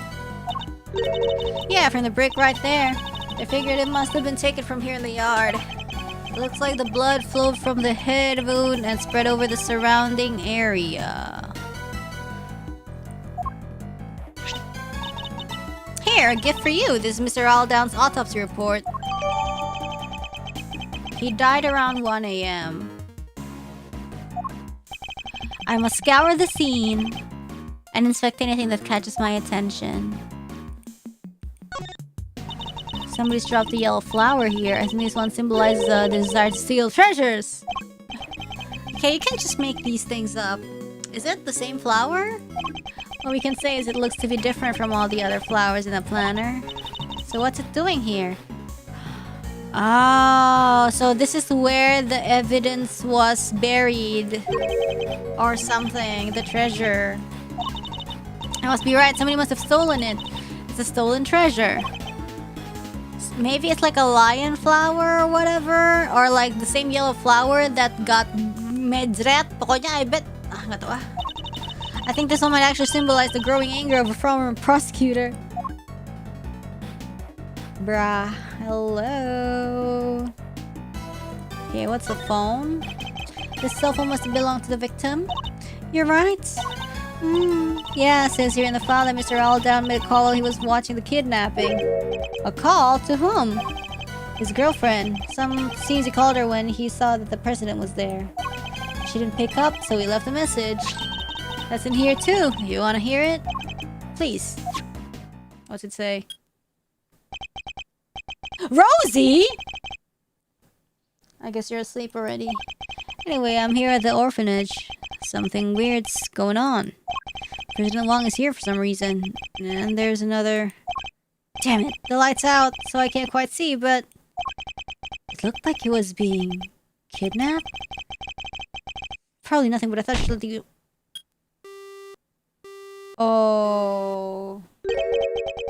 What were those sounds at the end? It must have been attacked while he was still on the phone. Agent Long, can I ask you something? Mr. Aldown's girlfriend, what was her name? Ringer. Rosie Ringer. At least that's what I heard. Just as I thought. Wait, you mean... her revenge for what happened 12 years ago? All Miss Ringer was left with were the memories and personal effects of her lover. And so, seeking revenge from Chairman Winner, she made her appearance at the auction. So she really was out for revenge on Chairman Winner, wasn't she? Perhaps it was for his suppression of the kidnapping. Or perhaps it was because she thought he was one of the kidnappers. Oh, that's not good.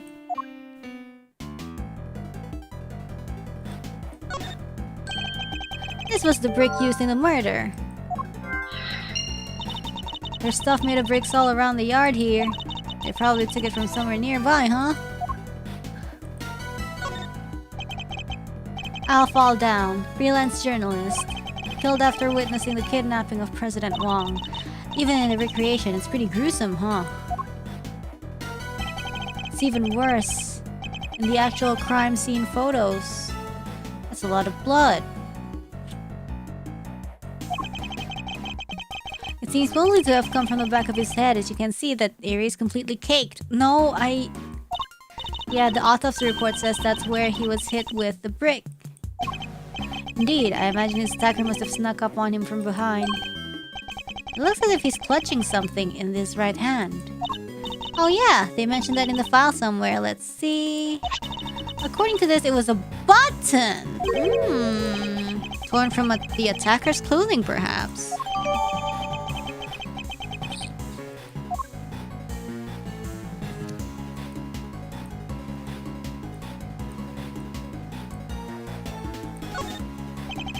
Footprints were a key part of this case. There was information about the shoes in the file, correct? Yeah, let's see. They're a size 12. Feet were clean, no corns, no athlete's foot. Beige socks, thermal underwear in the same color. He dressed old guy style. Brighter socks would have really made that outfit pop. Why not live a little? And that's it for the fashion rundown. Shout out to whoever left these amazingly helpful comments. And here I thought I was going to be a plain old investigation report.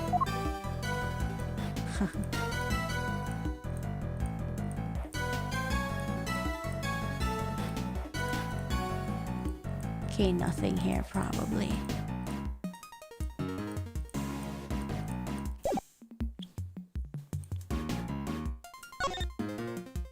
Oh. Anything that catches my attention. Time for some pixel hunting.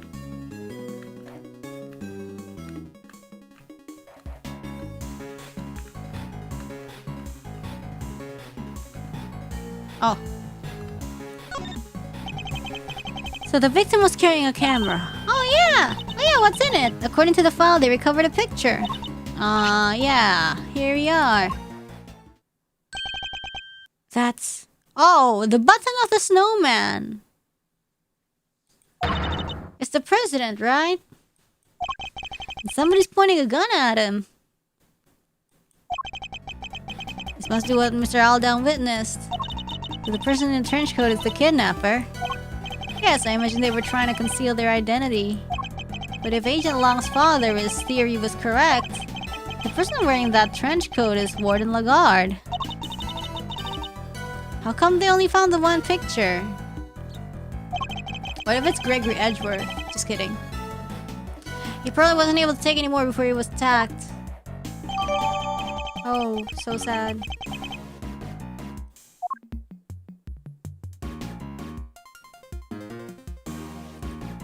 When did Gregory Edgeworth die anyways? I don't remember the timeline. Fudge still? Oh my god. Oh, okay, nothing else, nothing to be seen here. Hi, Eddie Fender. He died 18 years ago? Whoa. Looks chillier than your chilliest look. Out here, Malzarino, somebody might have to warm me up. Could you maybe take this a little more seriously, Mr. Fender? For you, Kaimeister? Anything. Can't believe this whole sorry tale began right here. Kinda crazy, right? Yes, it is a little. What were Fiefs and the chairman up to, though? Where are they going with all this? Where indeed, I'd very much like to know that myself. And I'd very much like to know when you two are going to admit how much you love your Uncle Eddie. No thanks. Not anytime soon. Come on, Mr. Fender. You're not taking this seriously at all. You did for about 3 sentences, which is something of a record.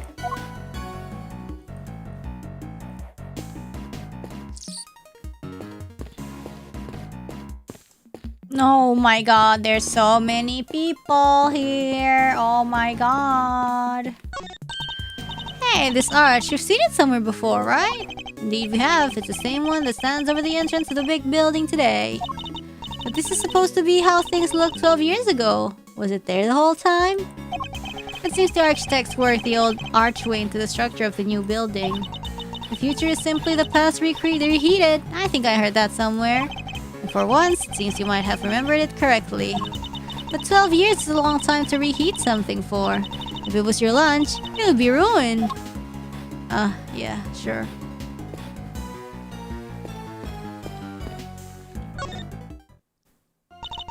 Can I help you, Mr. Edgeworth? Oh, I cannot thank you all enough for returning Shaun safely to me.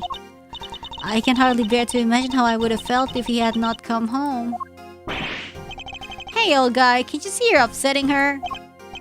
That was not my intent at all. Look at our little knight in shining armor, defending his mom's honor. Shut up! I wouldn't have to if you didn't keep... That's enough, Shaun. Mr. Edgeworth, if you'll allow me, I would like to apologize again. I failed in my duty as a servant of justice.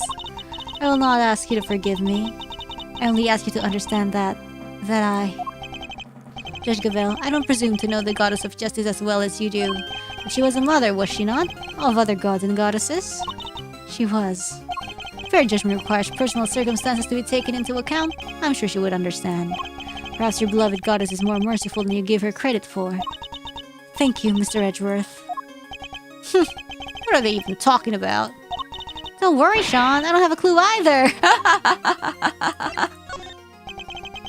So things are finally settling down after Warden Lagarde's trial. It would seem so. Sentencing is still to come, but the guilty verdict should stand. And do not worry, Excelsior Winner's connection to the case will be thoroughly investigated. Have faith, Mr. Edgeworth. Eustace is a changed man. Indeed, he simply had some growing to do. But then, don't we all? Kay included. Huh? Kinda feel for him now. I said some pretty mean things, but I'll make it up to him next time I get the chance. And I'm sure that chance will come. But for now... Indeed, we need to focus on the case at hand.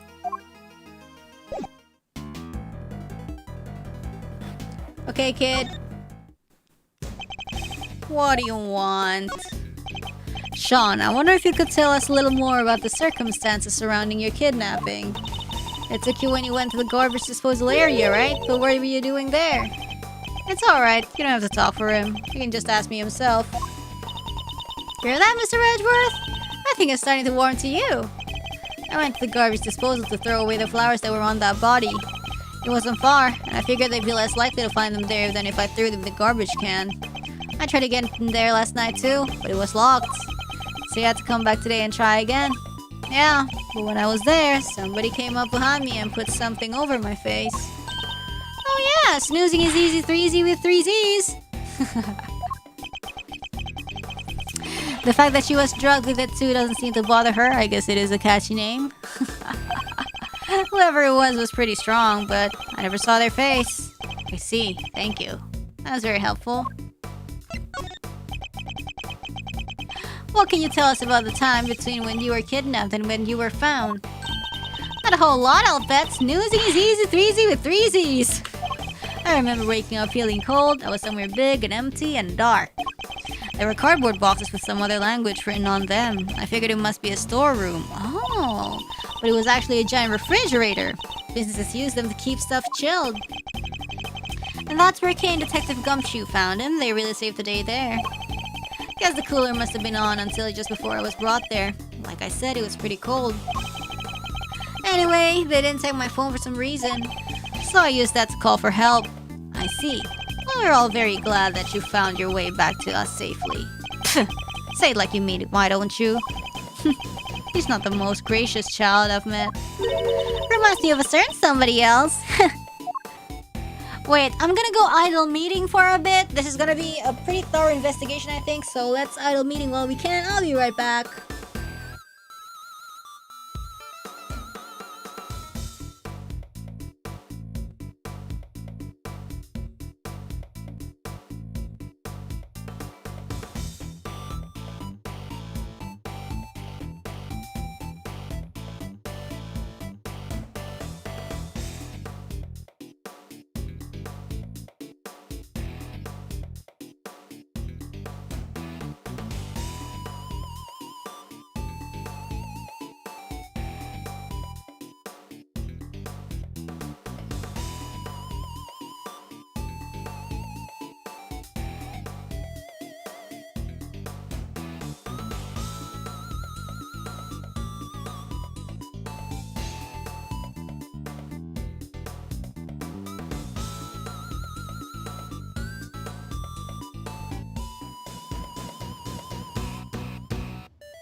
Hello, I am back. Okay.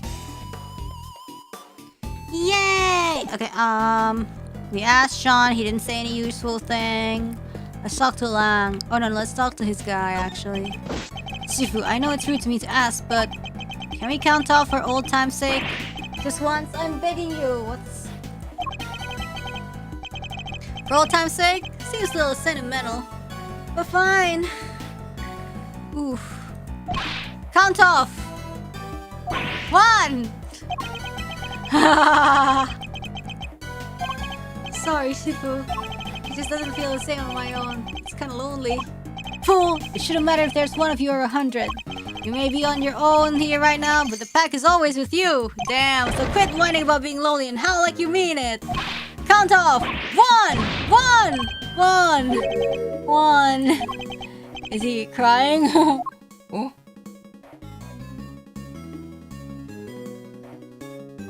That's really funny, actually. Yeah.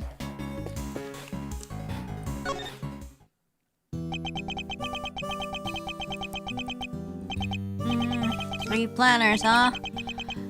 3 planners covered with snow. Maybe that's why there are 3 holes, because it's like which planter? Is anything the matter, Agent Lang? Yeah, something's not right. I wasn't able to look at the case file until now. Indeed, the Aturan winner to thank for that, it seems. Yeah, but what's weird is, I've seen this scene somewhere before. What? Where? I keep thinking I've got it, but then it's gone. He appears to be lost in his efforts to remember. Perhaps I should leave him alone for now. President Wang changed after the SS5 incident. I guess he felt his trust had been betrayed. I can understand that. But to cut ties with my family completely, after how close we've been for all those years, my father was desperate to make amends, to get just one chance to say sorry. But no matter how many times he tried to get an audience with the president, he couldn't. He couldn't even convince them to take a letter to him. One time, he came home covered in bruises. Who knows from where? A bodyguard, maybe? Sorry, there's no point making you sit through old stories that won't change anything anyways. I'll be the judge of that. As warm as fuzzy as ever, I see. Not that I expected any different. That case ruined my father, and my family too. People who failed to keep the president safe. That's all we were after that. He threw himself heart and soul into that investigation. He became obsessed, in other words. Hardly the best state of mind in which to undertake an inquiry.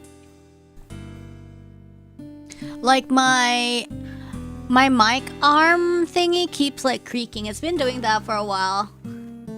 I don't know. I should probably leave it be. I know I could probably like put something on it, like oil or something, but eh. Wow, you really don't pull your punches, huh? Look, just don't go thinking I'm only doing this because of my dad, okay?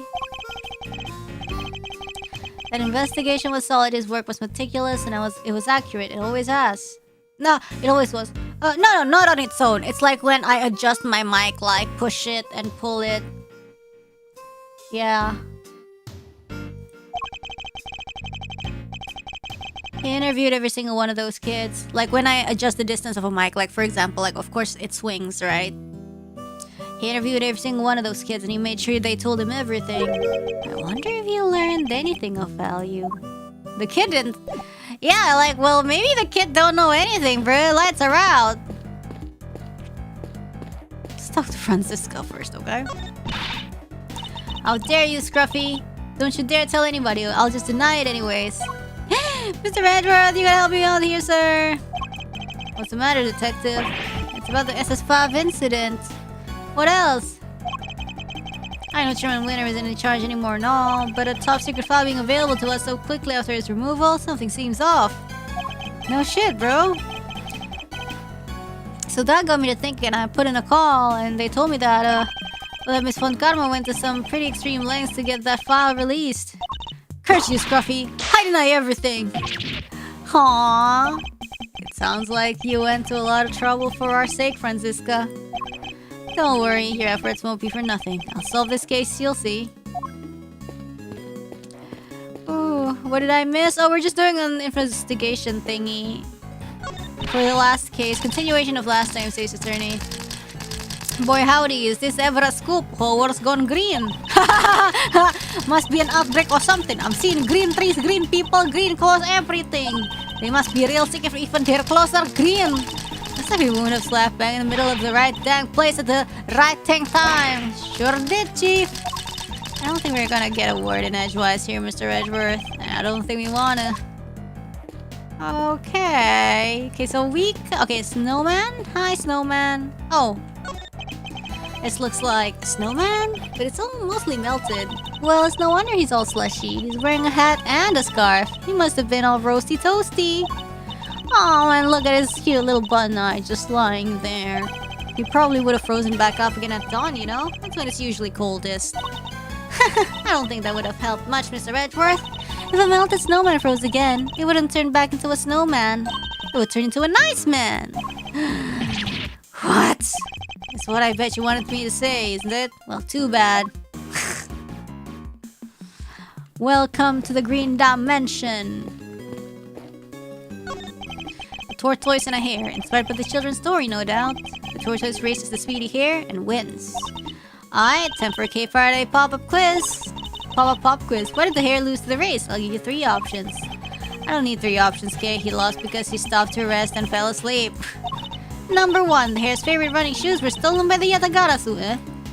Number 2, the tortoise trained with the Yatagarasu and got so fast that he won. Number 3, the real winner was the Yatagarasu who plotted a surprise secret victory.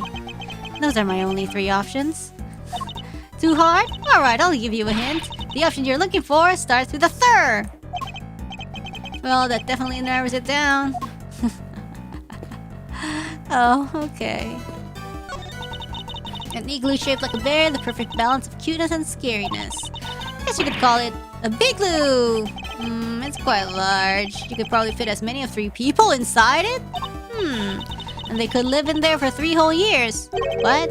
3 years? And what about the summer? Wouldn't the big igloo melt?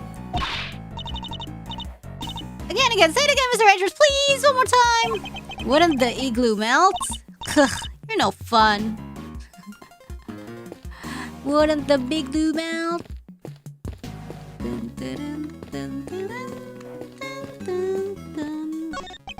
There are burn marks on this pillar here.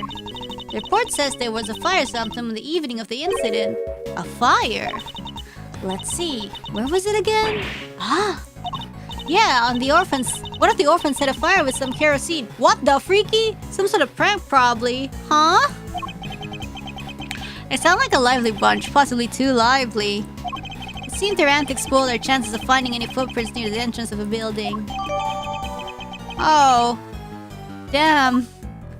That's not very nice.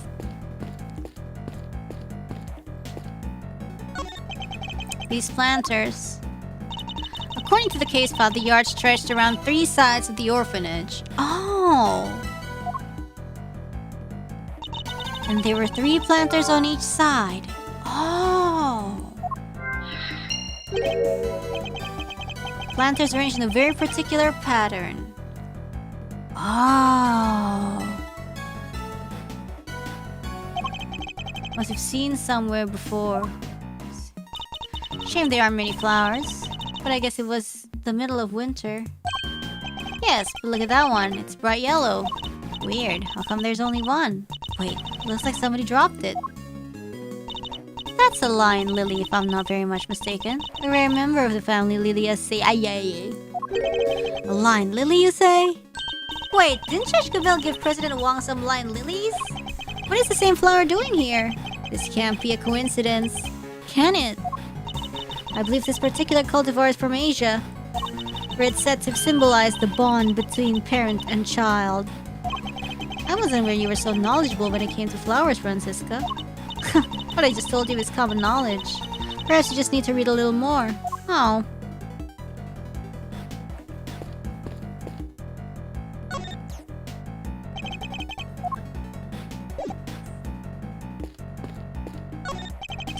porch swing with an elephant's face on it, and behind it is what appears to be a motor. You know what every dedicated swing fiend always wonders, don't you? If they can swing all the way over the top and back again. Maybe a motorized swing could finally make that dream come true. Wouldn't that be a little dangerous? And what dream isn't, huh? Nothing ventured, nothing gained. True, but hardly applicable in this case. Sure.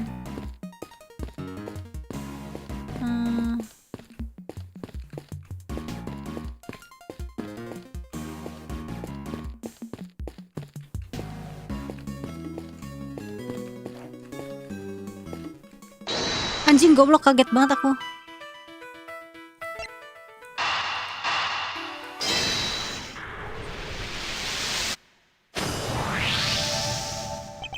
So that's what our monster hoof prints really were.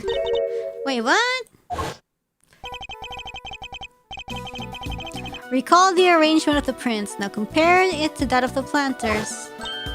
Whoa! That's right. I believe the footprints are located exactly where our planters once stood. So Chairman Winner was digging around the front of them? He was. And why might he have been doing that? We have a piece of evidence in our possession that answers exactly that question. Which piece of evidence show why Chairman Winner might have been digging in front of the planters? It's because it's gonna be...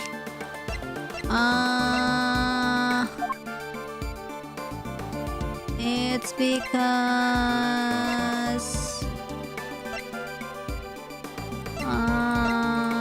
It's because...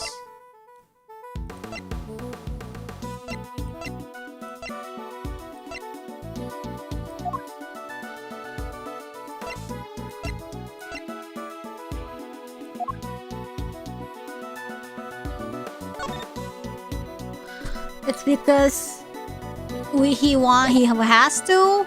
I don't know.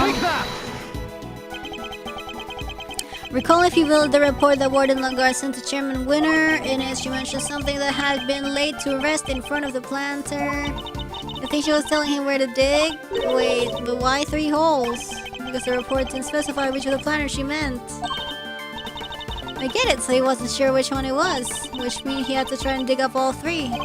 I imagine so, yes. Poor Chairman Winner. But why go to all that trouble? What was he looking for?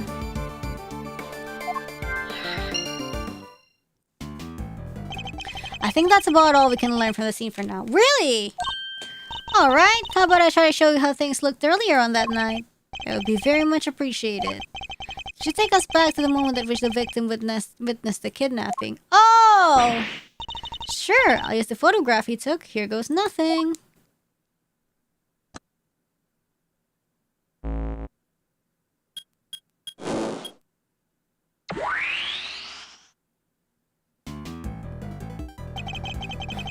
There's Mr. Aldan in the middle of the planters. And there's the president and his kidnapper out by the road. The father based his investigation on the evidence Aldan provided. That was why he thought the kidnapping and the orphanage were connected somehow. And how he wound up suspecting Phoebe Lagarde. She was the one running the orphanage at the time. Exactly. When the case went to trial, Excelsius Winner put a big hole in that theory. He did? Yeah, after all, the president and the kidnapper weren't actually on the grounds of the orphanage. So it was hard to conclusively prove any kind of connection. Huh, so they were never seen inside the gates of the orphanage. Detectives busted gut to find evidence on the scene, and then prosecutors come along and twist it for their own ends. Winner and Lagarde were working together. They had some kind of deal, I'm sure of it. She was saying that Chairman Winner was working with the kidnapper?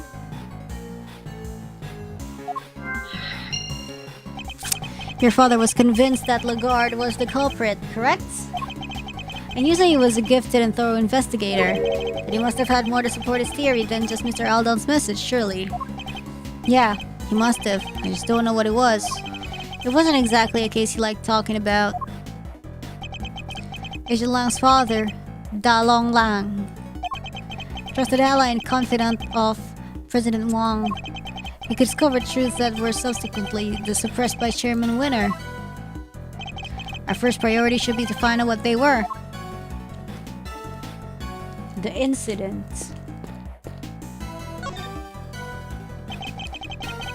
I must scour the scene and inspect anything that catches my attention. Hey, that snowman! It was melted in the simulation in the morning after the murder, huh? That muffler was all wet and its little button eyes had fallen off. It still looked reasonably healthy at this point, although not entirely. I can see one thing that's missing. Poor guy, I bet some kid took it as a stupid prank. Not a bad piece of thieving though, maybe they have potential. I think one of the orphans took it? I'm not so sure. In fact, I think it was grabbed by somebody else entirely.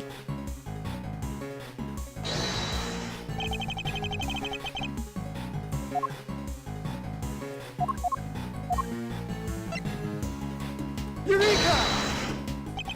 The snowman is missing a certain something, wouldn't you say? Yeah, his right eye! Indeed, luckily we've managed to locate it. The button Mr. Alden was holding.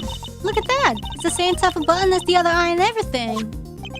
And if we suppose that the button was indeed the snowman's missing eye, that presents something of a contradiction. What does the button contradict? The victim's location, I guess. The victim was clutching the button, and the button was covered with his blood, which means he must have grabbed it after being attacked. Let's run a little hypothetical, shall we? What if, after being struck, Mr. Allen lost his balance and reached out to grab something to steady himself, the snowman? The snowman wouldn't have supported him, so he would have grasped the button and continued falling. I get it! So you're saying that he was near the snowman when he was attacked? I am, within arm's reach to be precise. And he's currently nowhere near that close. Right, but his footprints only go as far as the planner. He never came back this way. What if they weren't his footprints? I think we need to look at all the prints again. Alright, I'll take us back to the scene when Mr. Alden's body was found.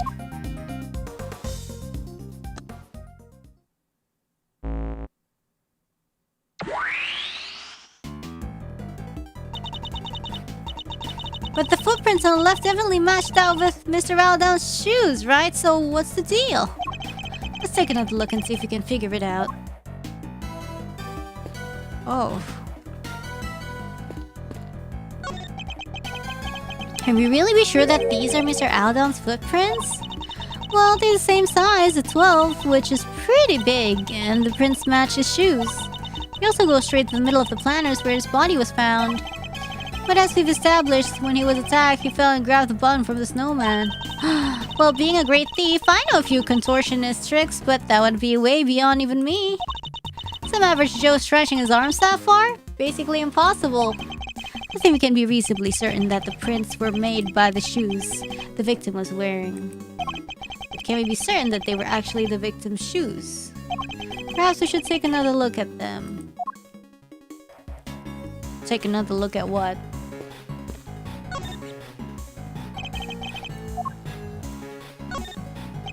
These shoes, as the case file says, they match the footprints, but...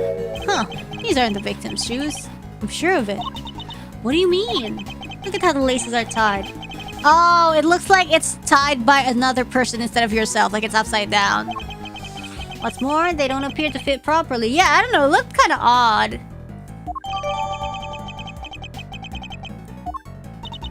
So these prints, they go right up to where the victim was found and they stop right by his feet. But they didn't actually belong to him. So are the prints by his head his? The ones that lead away and come back? No, I don't think so. They're too small. So neither set belongs to him? Then how did he get here? That's easy enough. He didn't walk. He was carried by the killer. So then where did the murder take place? Was it really by the snowman as we suspect?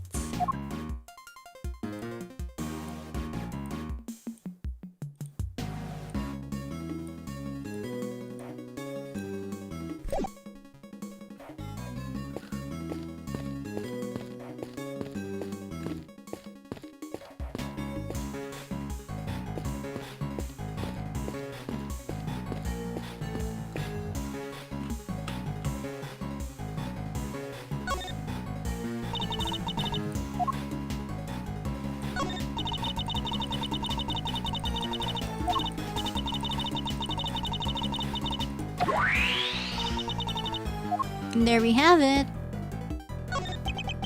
Can you really be sure that these are Mr. Alden's footprints? Well, they're the same size, a 12, which is pretty big. And the prints match his shoes. He also goes straight to the middle of the planet when his body was found.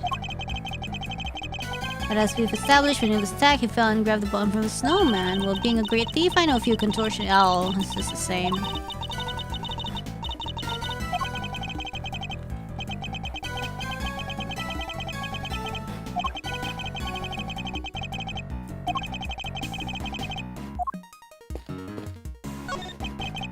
Mr. Alden took his picture of the president's kidnapping from here, then called Rosie Ringer, by which point his killer must have already been approaching from behind, with a brick in their hand, ready to strike. Mr. Alden took this picture of the president's kidnapping from here, and then called Rosie Ringer, at which point his killer must... Okay, same.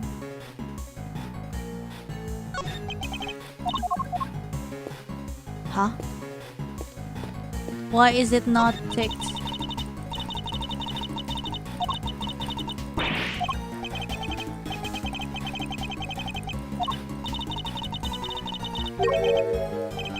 This is the same comment.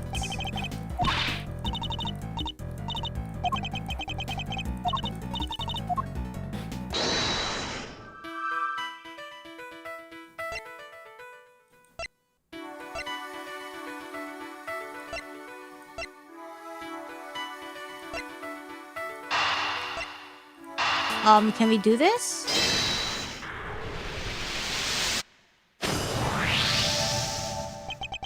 If Chairman Winner was involved in President Wong's abduction, then it seems like that whatever he dug up yesterday had something to do with the kidnapping.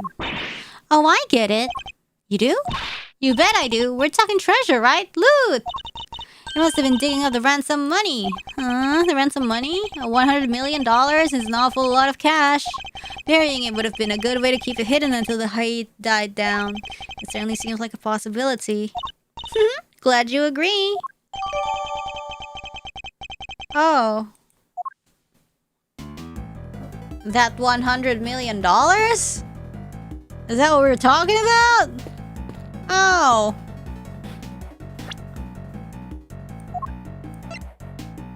Yeah, not actually his shoes.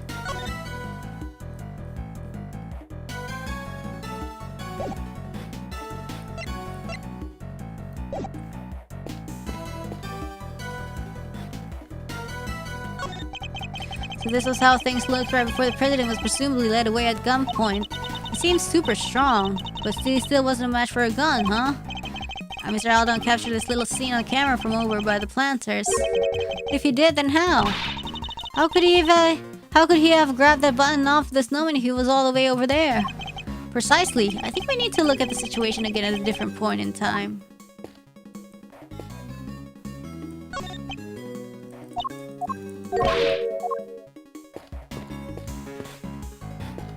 Whatever, bruh.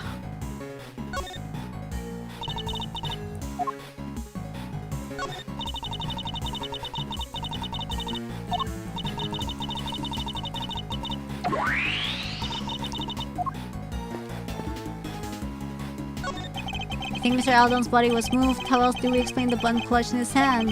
That would suggest that he was killed somewhere near the snowman. I'd better take a closer look. I must scour the scene and inspect anything that catches my attention. He's so sad.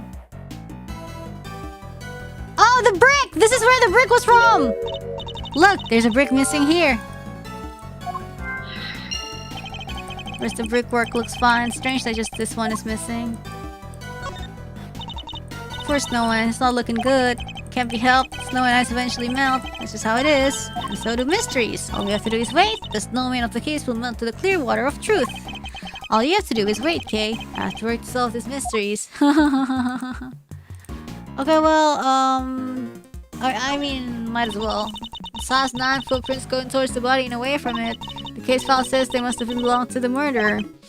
They grow fainter as they get closer to the orphanage gates. That's just because there's less snow over there, no? Be that as may, it certainly doesn't help in matching the prints up with a name and face.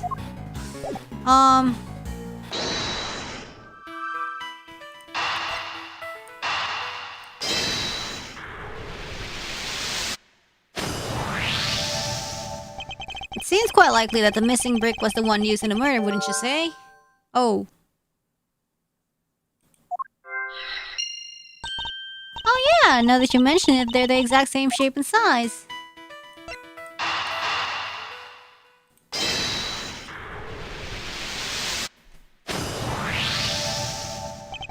I think we have to conclude that the murder actually happened over by the snowman. Right, the button came from there, and the brick too. Indeed. And what's more, if the murderer took the brick from right by the snowman, and then tried to sneak up on the victim all the way over by the planners, Mr. Alden would have seen them right away. Exactly. I think we need to update the simulation, Kay. Mr. Alden wasn't standing by the planners, he was next to the snowman. Gotcha. Alright, here goes. Oh, damn, what the freak? Oh, that's nasty. This wasn't killed here at all. Then what's this blood doing here? Let's look into that first. Okay, let's look at where all the parties involved in the scene are currently positioned. Sure thing, yeah. Okay, let's Yeah, no matter how you look at it, this just doesn't work, huh? It's weird. Indeed, everybody who was present is in exactly the same spot. What? So where did we go wrong? One of the pieces of evidence on which we based on our simulation must be the source of the problem. What if one of them was faked somehow? The photo? The photo was faked! Take that! Can we really be certain that this picture was taken by Mr. Aldown? What do you mean? We know that whoever killed him moved his body. But why would they have done that? What if they wanted to make it seem like he saw something he didn't? And then I took the photo to help back up the lie. They had the president at gunpoint. They could easily have forced him to pose for the picture. They would have had no choice but to comply. Now that you mention it. They only recovered one picture from Mr. Aldown's camera, right? Indeed, I imagine his killer probably removed the film that was already in there. Replaced it with another, thereby ensuring that the only picture found was the one they staged. Yeah, that makes total sense. So this picture was actually taken after Mr. Alden was killed. No way. Oh, wow. And there you have it. The picture doesn't show what Mr. Alden saw at all. It seems highly likely that it was simply staged to make us believe that that was the case. Wait, so where was the president when Mr. Alden thought he saw him being kidnapped? Luckily, the photographer isn't the only piece of evidence we can use to try and figure that out. Oh yeah, he left that voicemail too. He said the lights are out or some shit. I think we should listen back to him one more time, don't ya?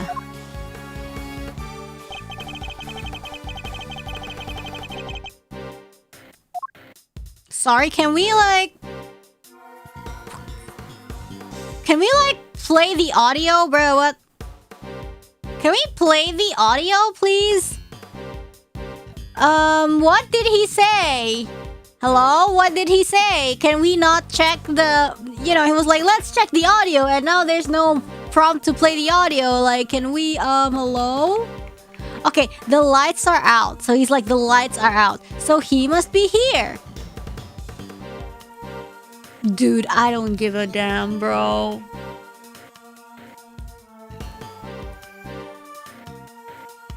Because he's like, oh shit, the lights are out. I can't see. See, the lights are out right here. So he can't see. So I guess the president probably here.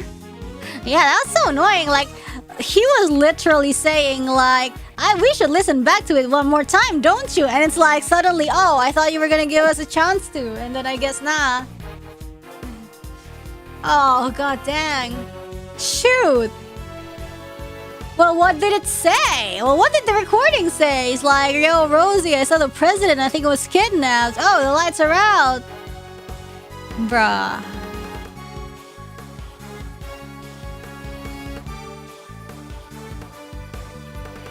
I would... Oh, he couldn't quite make out what was happening. Oh, lights are out. Take that!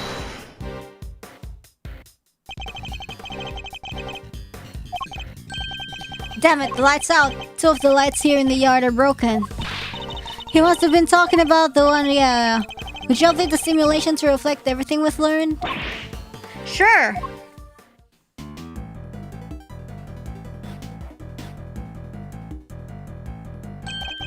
And there we have it. The kidnapper was really standing over by the building. Yes, which would certainly have strengthened the theory that they were connected to the orphanage. So they moved the body and staged the photograph to distort the picture painted by the voicemail, which helped them undermine the idea that the orphanage was involved in the case went to trial. Yeah, I didn't see that this light was off too. Well, that certainly changes what this particular part of the simulation tells us. I imagine it will also affect our understanding of the scene from when the body was found. Only one way to find out. Ready to make the jump? To switch between the 2 recreations, I need to first press T to talk with K. Oh, I've been doing that! And then select switch recreations. I'll give it a try later when I need it. Freaky.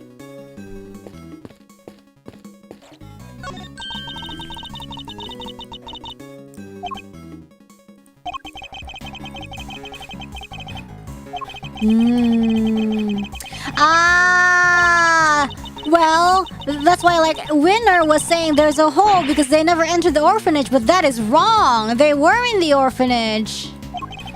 To mention disposing of Mr. Aldo's camera film and forcing the... Yeah, so if we find out the truth, then Winner's statement, you know, that don't fly. And if Chairman Winner was involved, he could have changed or hidden other evidence as well. It certainly doesn't help that the SS5 case file was classified until just recently. Yeah, but he's behind bars now and the truth is coming out at last. Indeed, although much still remains unclear. We need to look very closely at the difference between this and the previous simulation. Well, I mean, let's switch. I don't know.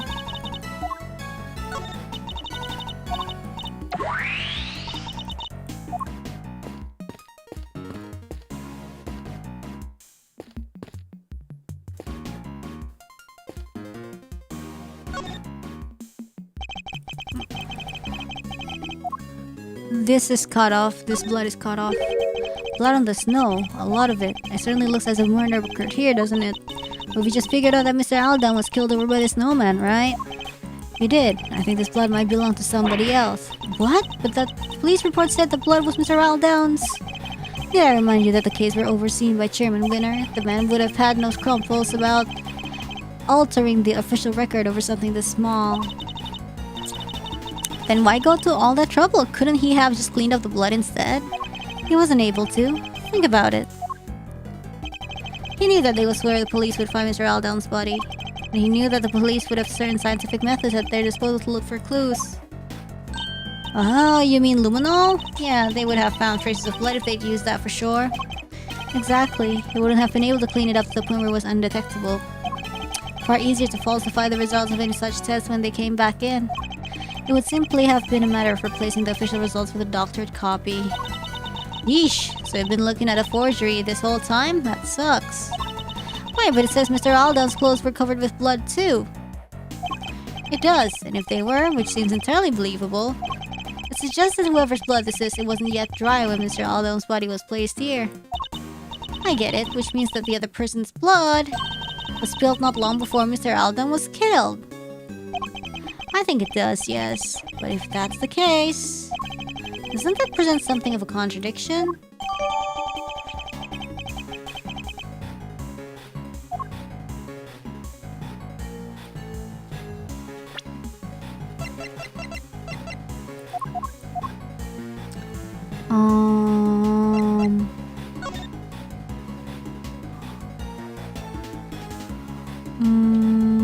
Okay.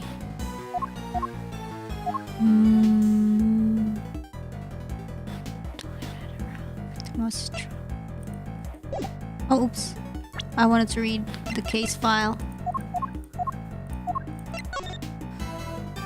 Kidnapped and ransomed. Presence at embassy until midnight confirmed.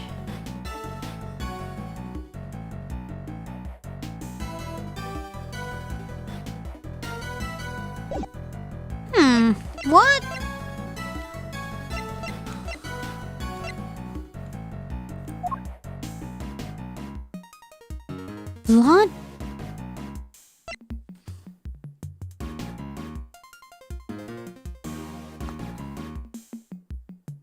This is his. This is not his.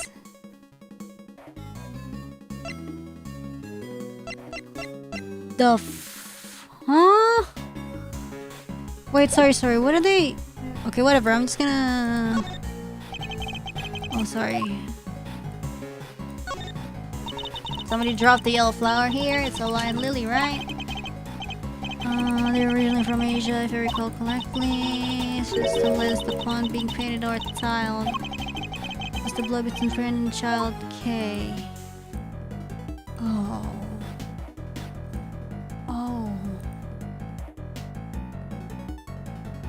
What? I don't understand. Ooh.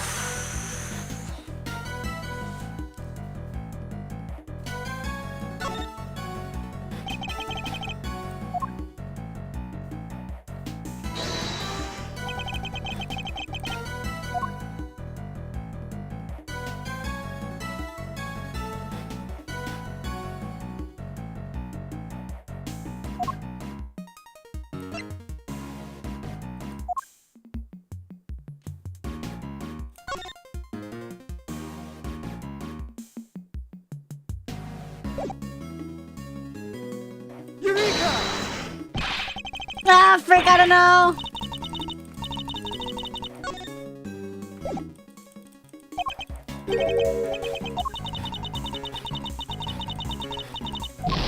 Whose blood is this? Where? Let me read. The snow was melted by the fire. Oh!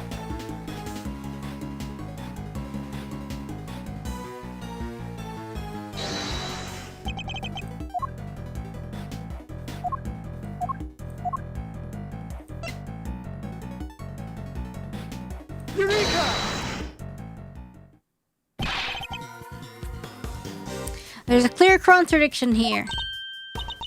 In the bloodstain, the blood is clearly cut off where the snow was melted by the fire, which means that the blood in question was spilled before the fire was started. Huh? But the fire happened before the murder, no? If we choose to believe the case file, then yes. But if the fire was actually set after what happened here, the kid who lit it might have seen something. Then why isn't there a witness statement? Because that would have challenged Chairman Winter's version of events. We need to know more about this fire. You. Yes, Shifu. The fire might have been reported to the police, which means there might be a record of it. Go see if they have anything and bring everything you find back here right away. What if the kid was Shaun? No, I'm making shit up. What if the kid was Shaun and, like, she's adopted? Whatever, bro. He's adopted by Judge because of what the fuck, I don't know. Just kidding. Cause like, how come he's freaking 13 and Gavel's like only double his age? 12 years ago, Shaun was 1 year. Well, maybe he's just like, he's a born arsonist.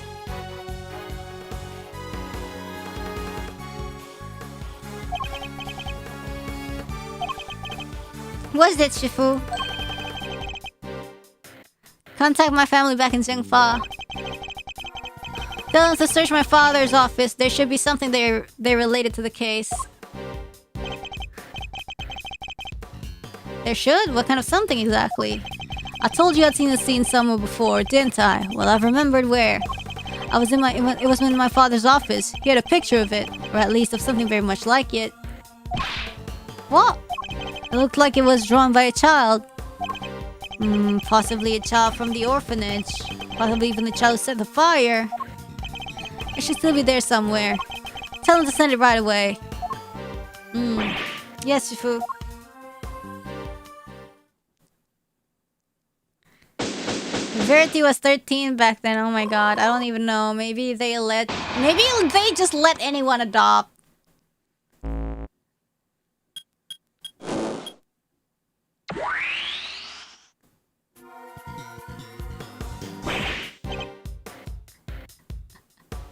Sifu, I'm back. Yeah, the child could have been in their 20s now. Who could it be?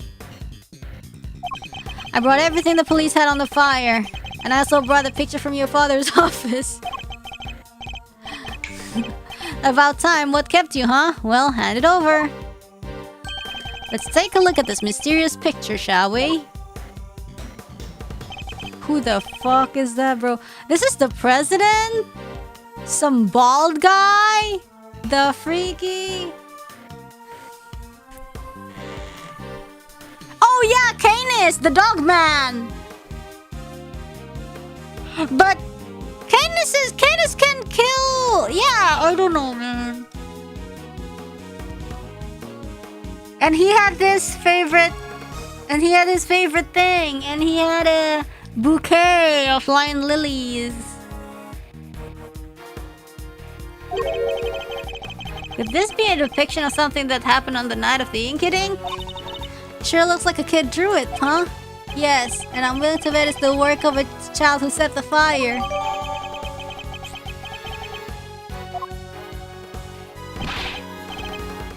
There's... What now? Look, it'll have to wait, okay? Well, Mr. Prosecutor... Why do you think my father kept this? I imagine he acquired it at some point during his investigation. Although I have no idea why he would have chosen to keep it to himself. Can we see the case file for the fire too? Sure, here. If you'll just give me a moment to read through it. Okay. It seems the boy who started the fire snuck out of bed on the evening of the inking. And then disappeared several days later. Huh? What? Must have been because he saw something, right? No, a kid? Really? That's horrible. But sadly not unimaginable. Huh? Looks like the kid left something behind that was put into evidence. What's this? That's... What's it doing in that case file? What is it, Mr. Prosecutor? Have you seen this somewhere before? Something very much like it, yes. We have a piece of evidence that could well be connected. Which item of evidence related to the item the boy left behind? This one. Take that! I don't know what it was doing in the evidence for that case, but it looks like it might be the missing horn from this soft toy. Hey, that was President Wong's! You've seen it before? Of course, you always kept it somewhere close by. I remember it because of the missing piece. I see. It has a special device inside it that plays recorded sound when you twist the horn. Hey, do you think maybe putting the horn back on will unlock more recordings? Oh, really? You never know. The toy itself should still be up on the 51st floor. Or is it? You heard the man. Yes, I'll go fetch it right away. Uh-oh, what if it's gone? Oh, here it is. Okay. It's okay. Crisis averted. Head into the prosecutor over there. Oh, now you called me prosecutor. Does the horn found at the orphanage fit the president's plushie? Oh, it does. It fits perfectly. And any more recordings on there? Hi, Dijun. Sorry, President Wong. It's me, Emily. I know it's been a while. Oh, so they're on a first-name basis. I saw on the news that you were visiting the country soon. And I didn't know whether I should get in touch at all, but in the end I decided I had to. Overruled! Who the hell? Turn it off right now! What's going into Judge Gavel? Are you okay? Just turn it off, please! You see, I had a baby. A beautiful little boy. You're a beautiful little boy. I'm sorry, that's pretty much all I wanted to tell you. Oh, except I called him Shaun. See? I told y'all! Shaun Fen was adopted!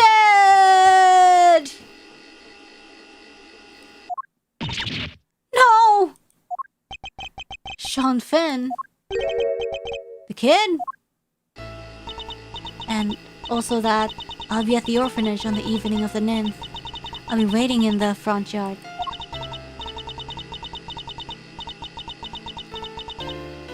I thought you could meet him if you like, even if it's only just this once.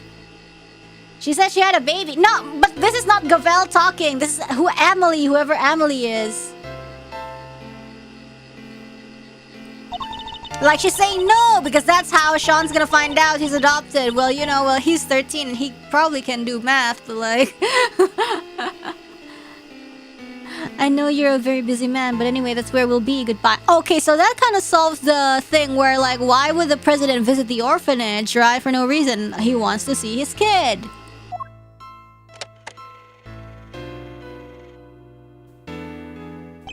What? He was my dad?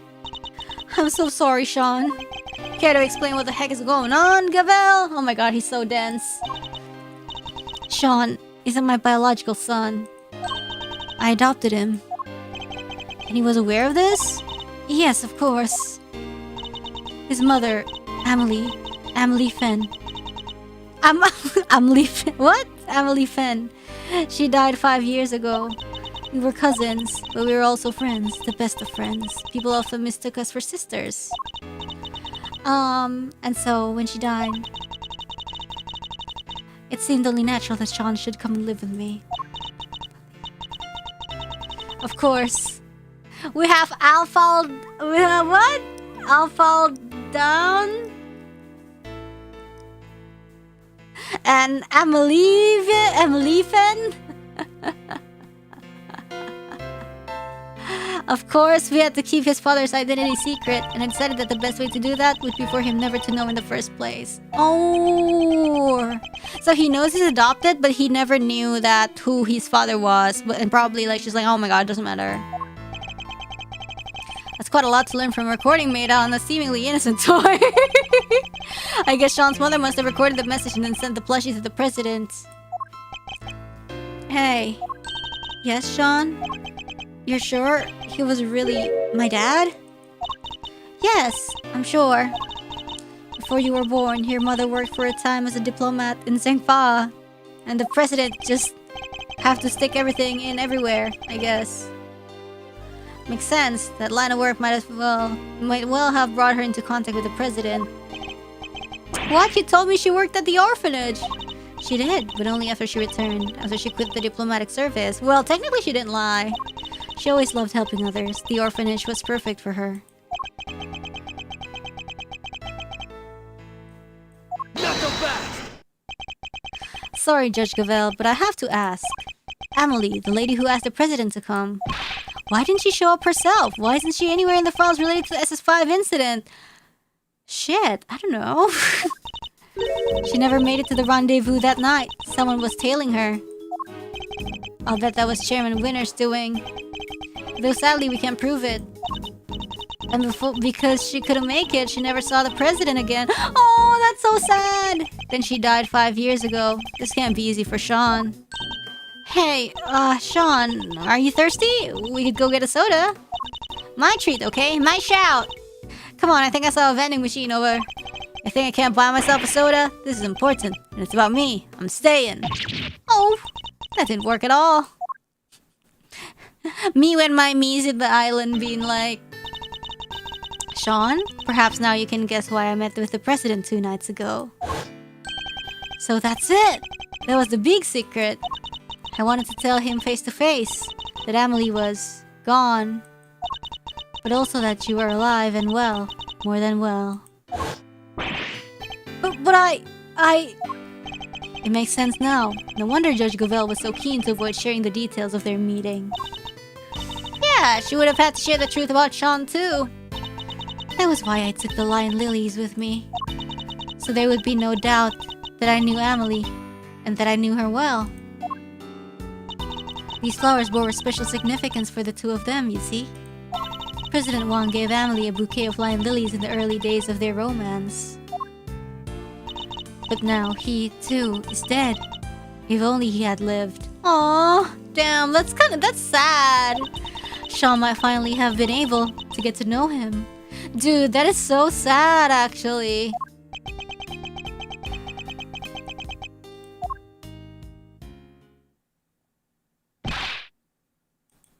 I've been waiting for the right time to say this, but... What? What is it? You've been hovering there this whole time. Can it wait? They sent something else from Zhengfa. President Wang's will. What? The president's will, huh? What's it say? He gave him for the middle of the middle. They had to come up with new ones just for him. In the end, there were no medals left to give, so he made us the keepers of his last will and testament. Those medals, that duty, they are our greatest pride, our family jewels. What's it say? What? This is... What is it, Agent Lang? Does it have anything to do with our current case? You could say that... Seems he was planning on publicly acknowledging Shaun as his son. Shaun's name appears in the President's will?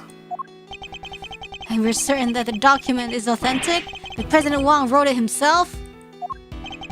Sure we are. It's old, but it's real. My family took charge of it back before the SS5 incident happened. They want to analyze it back home to be sure, but I'd stake my name on it being the genuine article. Wang was a renowned world leader. A child nobody knew about would have been sure to cause a stir.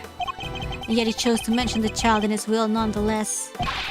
Well, that's that, I guess. I still can't quite believe it, but the President confirmed it with his own hand. There's no denying it. Shaun, you're President Wang's son!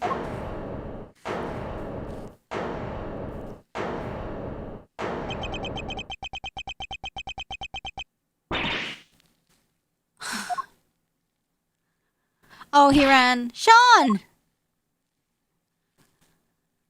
Damn, like, how does it feel that, like, you killed some guy, but then also you killed your father? You killed your biological father? That is insane, bruh. Oh my god.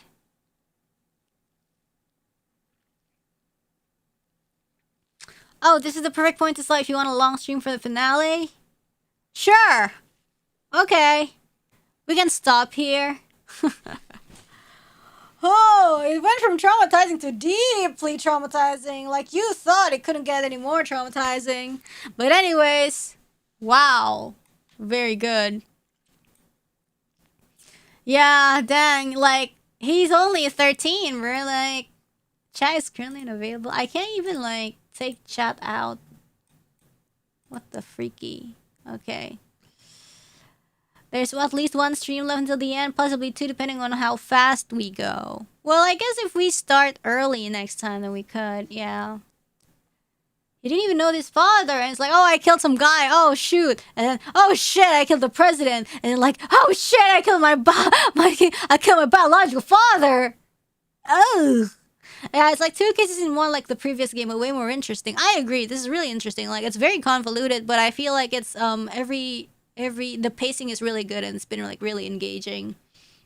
Yeah. It just keeps getting worse with everything he learns about the guy. Yeah, so true. It's crazy, man. Okay. Oof. Alright. Yeah, and what I love about investigation is that everything is related and there's really no filler cases, I guess. Like, everything's related. And I love the references they put with like the main A games. Yeah. Woo. Anyways, we have Zipley, thank you. We have Sloth of Shadows. I suspect the SS5 incident is that 12 years ago Lagarde tricked Lang and some of his men into being animals in a prison. They were all in the prison yard howling at the moon when they realized they've been tricked. I don't know, I feel like they take pride in their howling, you know. Investigations 2 is better than the first one. I do agree, actually. Like, I feel like a lot of 1 had some really moments that were, like, dragging. Like, there are some parts where, like, pacing-wise, it was like, oh, but, like, this really kept me hooked, like, at the edge of my seat. There was, like, I don't know. Well, maybe there were, like, 1 or 2, but, like, pretty much nothing that's like, oh my god, has this case? You know, does this case never end? You know?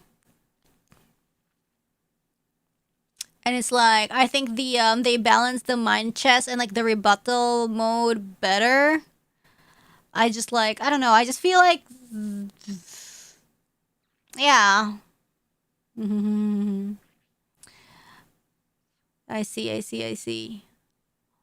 Okay. Anyways, with Flood Shadows, calling an orphanage the happy family home when it's a place full of kids that don't have families or homes or probably happiness just seems cruelly ironic. Well, it's kind of like a name that manifests, you know, like let's manifest happiness. Like, I mean, what would happen if it's called like sadness, grief, emo home. Like nobody would, like imagine waking up every day in the like griefy, sad, emo home. Like, I mean, like, hey, right? Anyway, I mean, I would take Happy Family home, anytime. And yeah. Yeah, the whole extraterritorial rights thing was like pissing me off so bad, bro. And like the whole like swapping statues thing, and it was just like everything's so out of the blue. And I guess like in here, it's like because everyone's just so much more involved, it's easier to like sympathize with the character or like, oh, this character is so and so, this character is so and so, compared to like introducing every new character every time, and it's just like we don't really get an attachment to like these characters, and it's just like, oh my god, when does this case end? And here we have like, oh my god, Gavel with the character development, like Eustace with the character development, and it's just like, oh, you freaking douchebag, Chairman Winner, and it's just like, oh, it's really nice to be playing alongside these characters, and oh, I want to help them, So yeah, and it's very personal too. I really like that aspect. The whole emotional character writing and like how they made this. And yeah, thank you. We have Blue Supers from Soul Shadows, Gila Noel, Fortunatza, Jacob 47, Nicholas M. And we have Mecha Boy Dos. If it moves and it shouldn't, duct tape. If it doesn't move and it should, WD-40. Yeah, I think it's the latter. I think it's the latter. You have Anton M. Sean is the cowboy with lion jeans. Seperti sapi. Damn. So is he prey or predator? Damn. Yes, all the shadows. I'm torn. I wish Gavella was as old as she seems, so we had mature Judge Queen I thought she was, but at the same time, she took in the child while building a career as a prosecutor when she was only 21, which is true mature queen behavior. I know, right? And she raises him very well. It's so good. But anyways, I think that is it for today. It's been a long day. We've been streaming for what? Like 10 hours maybe? Yeah. Terima kasih sepertinya. Thank you very much for your attention. There's gonna be no stream tomorrow, but I'll see you guys next week, okay?